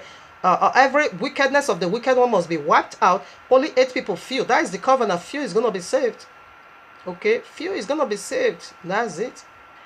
Just few is going to be saved when it comes now. And this is how he's going to do. He's going to be taking the judgment city by city, Sodom and Gomorrah. He's going to take it like that, in judging from a country to country, a country to country, a country to country, until all is totally wiped out, and bring them all down to the white judgment throne to come out, answer what you did here on earth, to come and give an account. But like in the days of Noah, he couldn't endure. He just removed everything. So he's not going to do it like that. He did it, but he would bring about the days of Noah. But he's going to judge it now, not like that of the days of Noah, but like that of Sodom and Gomorrah, city to city judgment. Okay, so when he finished with this city, we proceed to the other city. When he's done with it, we proceed to the other city. That's how he's going to do it now. It's not going to wipe the whole earth away totally. No, not like that. So that is the covenant to retain the earth for Yesiach. And eventually it is Yahushua we are talking about here, to the second Adam that created all, is coming to take over his earth. All right. So now rainbow has 7 colors, and we know life. That is the vision, not we. That is the vision. That is my own vision. Abba Yahweh give it unto me, and I begin to reveal unto me that these 7 colors of rainbow, okay, it stands for my 7 covenants. All right. That is why I brings about the rainbow. All the covenant is in the rainbow. It is 7 covenant we found the royal law, and the rainbow is 7 color. It says each color represents the characteristics of the covenant. All right, now the first covenant. What was the covenant? That is the seed covenant. Okay, which is Genesis 3:15. The seed of the woman, which is Yahushua himself. That is the first covenant. Now we head down, proceed to the second covenant, the Noahmic covenant. So the first one we call it Adamic covenant. The Noahmic covenant, that is where I just read. Okay, to retain the earth for the rightful owner. After all this fallen deity, have done with their madness, he will cleanse it and give it back to the rightful owner. Okay, that is the second covenant. All right, the third covenant. What covenant? That is the Abrahamic covenant of cut off flesh on the 8 days. It begins with 8 people after the flood. He cut off all flesh and left only 8 people. And that covenant now also extended to Father Abraham. Okay, The very one he swore by himself for. These are the one he swore by himself for. Not this apatapoto of Allah. No, we are not into that. We are not into all those crap and nonsense. That is satanism, okay? That is stupidity. The totoima babalism and isobolism. Ukiezi. We are not into any of those nonsense. Alright? You see, he now swore by because you want means business. He now swore by himself and gave that covenant of 8 days circumcision to cut off flesh. 8 days simply stand for new beginning. It stands for eternity. It is eternal and it means new beginning. So it begins with you. He gave that covenant to Father Abraham and he swore by himself. And what again? Covenant he gave to Yahweh because he said he confirmed it in hold unto Yahweh. No, we proceed now to the 4th covenant. What could that be? It is the royal Old Testament. The glory of Yahweh, the Old Testament, the Mosaic covenant at Mount Sinai, the royal law, to govern the system of this earth. That is the very 4th covenant. You can find that in Exodus 19. Now we proceed to the very 5th covenant. What could that be? It is the covenant of the throne. The throne, the very covenant he made with David. That is what David, okay, the one they call the Davidic covenant or Davidic covenant is the throne to hand it unto his son Yahushua again. Okay, this one you can find in Luke chapter 1:26 way down to 35. To give the throne of David unto Yahushua, to hand it unto him, the second Adam. Okay, now we proceed to the 6th covenant. What could that be? The 6th covenant, Abba Yahweh promised to make a new covenant with the house of Yisrael and the house of Yehudah. The house of Yisrael is the OF again. And with Yehudah, that is the language to restore back the holy language back unto us. It's going to be called Yehudia's language, the one they are calling Hebrew language now. It's going to be Yehudia's language. That is the covenant. This you can find Jeremiah or Jeremiah, okay, 31. From 31, way down maybe to 40. This one is 31 to 32. You can find the covenant over there. This is the covenant we are dealing with over here. It is profound. It's powerful. Okay? And the very last covenant, what could that be? The 7th covenant. It is the covenant of Shabbat, which was the very first one. Genesis 2, 1 to 3. A covenant of eternal rest. Okay? Not to see iniquity anymore, not to see crap anymore, not to see nonsense anymore, not to see evil anymore, not to see nothing that is going to grieve his soul anymore. Like he said in Genesis 6, he said, these people make me repentant. Why should I make a human being? No, he's not going to see anything that is going to make him cry over his handiwork anymore. But to have rest from all this torment. Abba Yahweh weep in his soul every now and then when you see all this iniquity flying everywhere. And look upon his earth, his one man paradise, filled the ties where go. All the we see the illustration, we see the picture in Revelation 21. That was how the first earth was. That is why it's coming back again in that same way. So when I look at it today, seen everywhere, so polluted, it grieves every now and then. Okay, so the eternal covenant, it is Shabbat. That is why I call it sign, perpetual covenant. This one you can see in Exodus 31, 30 to 17. You can also see in Ezekiel 20:16. It's everywhere. You can also see in Matthew 24. Yahushua make references to it because people is going to be rest on Shabbat. You're not going to get flights to come out of the land where tribulation come. So that is the eternal. This is the 7th covenant we found in the rainbow, and he swore by himself to bring it into reality. Not all this apatapoto ikarapoto of this man Allah. So family, this is the mystery of Ishmael. By Yahuwah's grace, stay until next Shabbat. We have another powerful mystery coming up. Okay, the mystery of a wife. The very one you heard me said about 2 months ago. That is the mystery I wanted to do. Abba Yahuwah said, drop it and go for all these ones. Almost 2 months or even more than 2. 2 of course. He said, drop it. And first of all, establish all this wickedness of the wicked one. Review. We are pouring out the baggages of wickedness. So first of all, open all these things before you talk about the mystery of a wife, because I'm going to become a wife now. A wife of Yahushua HaMashiach. Like I said, it's my director, it's my musical director, it's my teacher, is the one bringing all these mysteries. Of course, when you say that you are going to be yourself, if you are realistic, you will know this is deep. coming from a mighty one. So he's the one teaching me all this and all. Putting songs together. Like I said, I should drop using people music. I should go for my music ministry. And I'm seeing it coming alive. Okay, sometimes I do make a mistake, but all glory unto him because it's going to be perfect at the due time. Okay, because there are some songs people need, that is the voice of choir. While you are picking some, others is picking some. But I not doing it. That's why sometimes I made mistakes. Sometimes to pick it up, first of all, I have to swallow spit. Because no instrument to make me silent. Because one instrument is playing, he will also maybe for a minute, swallow spit. But this one, no instrumental is nothing. So that's why sometimes to pick it up, I'll first of all have to swallow spit before I take it again. Yeah, but the time is coming when it's going to make it perfect. When all these things going to be, be at my service, all right? Therefore, I will play my part very well. The one that's going to be helping me picking it up and down, they will play their part very well. That is the glory of the worship of Abba Yahuwah in me. It started already and it's coming powerfully because I can remember when I started a lot of mistakes, but now it's becoming clear and it's going to be so excellent at the end of it all. I just Baruch Abba Yahuwah for his mighty powerful hand in my life. I give you all the praise and all the honor. So family, this is the mystery of Ishmael. We are done. So Shabbat Shalom. All glory unto Abba Yahuwah.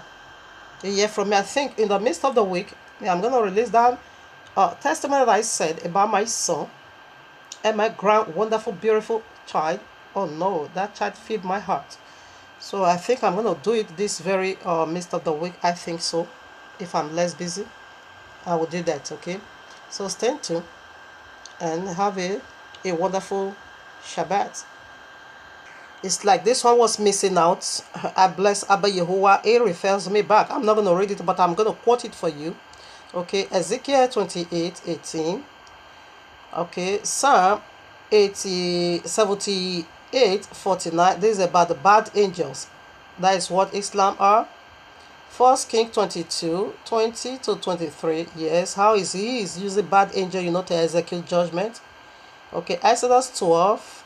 I'm coming. So Ezekiel 18:18. I read that already at part 1. How he is going to bring out fire from the midst of this fallen deity, and that same fire is going to be consuming them for all eternity. That is, your backslider is going to rebuke you. Okay, that is Ezekiel 28:18. So Psalm 87:49, they are the bad angels today, okay? They are the bad evil spirit today. Abba Yahweh is also used to do destruction in their midst, okay? First King, I said that already, how he sent evil spirit, a lying spirit to go and lie to Ahab in order for Ahab to be killed, okay? Because when Abba Yahweh is fed up of you, we all release evil spirit to come and slaughter. That's it. Exodus 12:23, we see the destroyer. There is also Allah is Abaddon. Okay, the destroyer. Abaddon simply means angel of death. If you shall eat of that tree, you shall surely die. Okay, Revelation, we see that from there, that the name of the king of the bottomless pit, it is being called Abaddon. That is the Yahudian language. So what did it mean, angel of death? Okay, where did we get that angel of death from? Genesis 3, the day you shall touch the tree, you shall touch and eat, you shall surely die. Okay. We see now that the same destroyer was the one who slew every firstborn of the Egyptians. Yeah, he's bringing fire from your midst and using it to destroy you also. All right, now Isaiah 54:16. Abba Yahuwah says is the one that created what? The coal to blow fire. Okay, is the one that did it. That was the evil we keep talking about, that he created your willpower. So he created your willpower, and the willpower eventually now turned to a coal to blow fire on people. Okay, to destroy. Say he's the one that creates destroyer to waste. He is the one that did it. That is, he give you the willpower, but he never give you the willpower to do your own will. But when you not turn it to do your own will, it becomes evil. And now when it becomes evil, therefore he's also going to bring fire from the midst of you and to destroy yourself. Just as that madman in Mark chapter 5 uses stone to cut himself. Yes, he is destroying himself. Okay, until a rescuer comes unto him. And this is the nature of this segment. It's a kind of a rescuer unto you, for you to run out of this deity's way and return back to the royal law, in order for you to also have your part in the kingdom of Yahuwah eternal. So that's it, family. We are done. I'm so glad that I quickly throw this in. Assuming I drop already before I found it out, I will have cried. Oh. I will have cried. I say, Allah have wrought me. Oh. Like this song of Edo that I just did. There's one they took away. That one pale sis me. I couldn't remember it, but no problem. Because they are all, again, these songs, all this my song, will be resung 100% with guitar, bands, all kinds of instrumentalic, praises. I will resing it again. It will be resung, definitely. So the one that I forgot, I will bring them back into the playing. So when the album is being released. Anyway, we are done. Okay, Shabbat Shalom.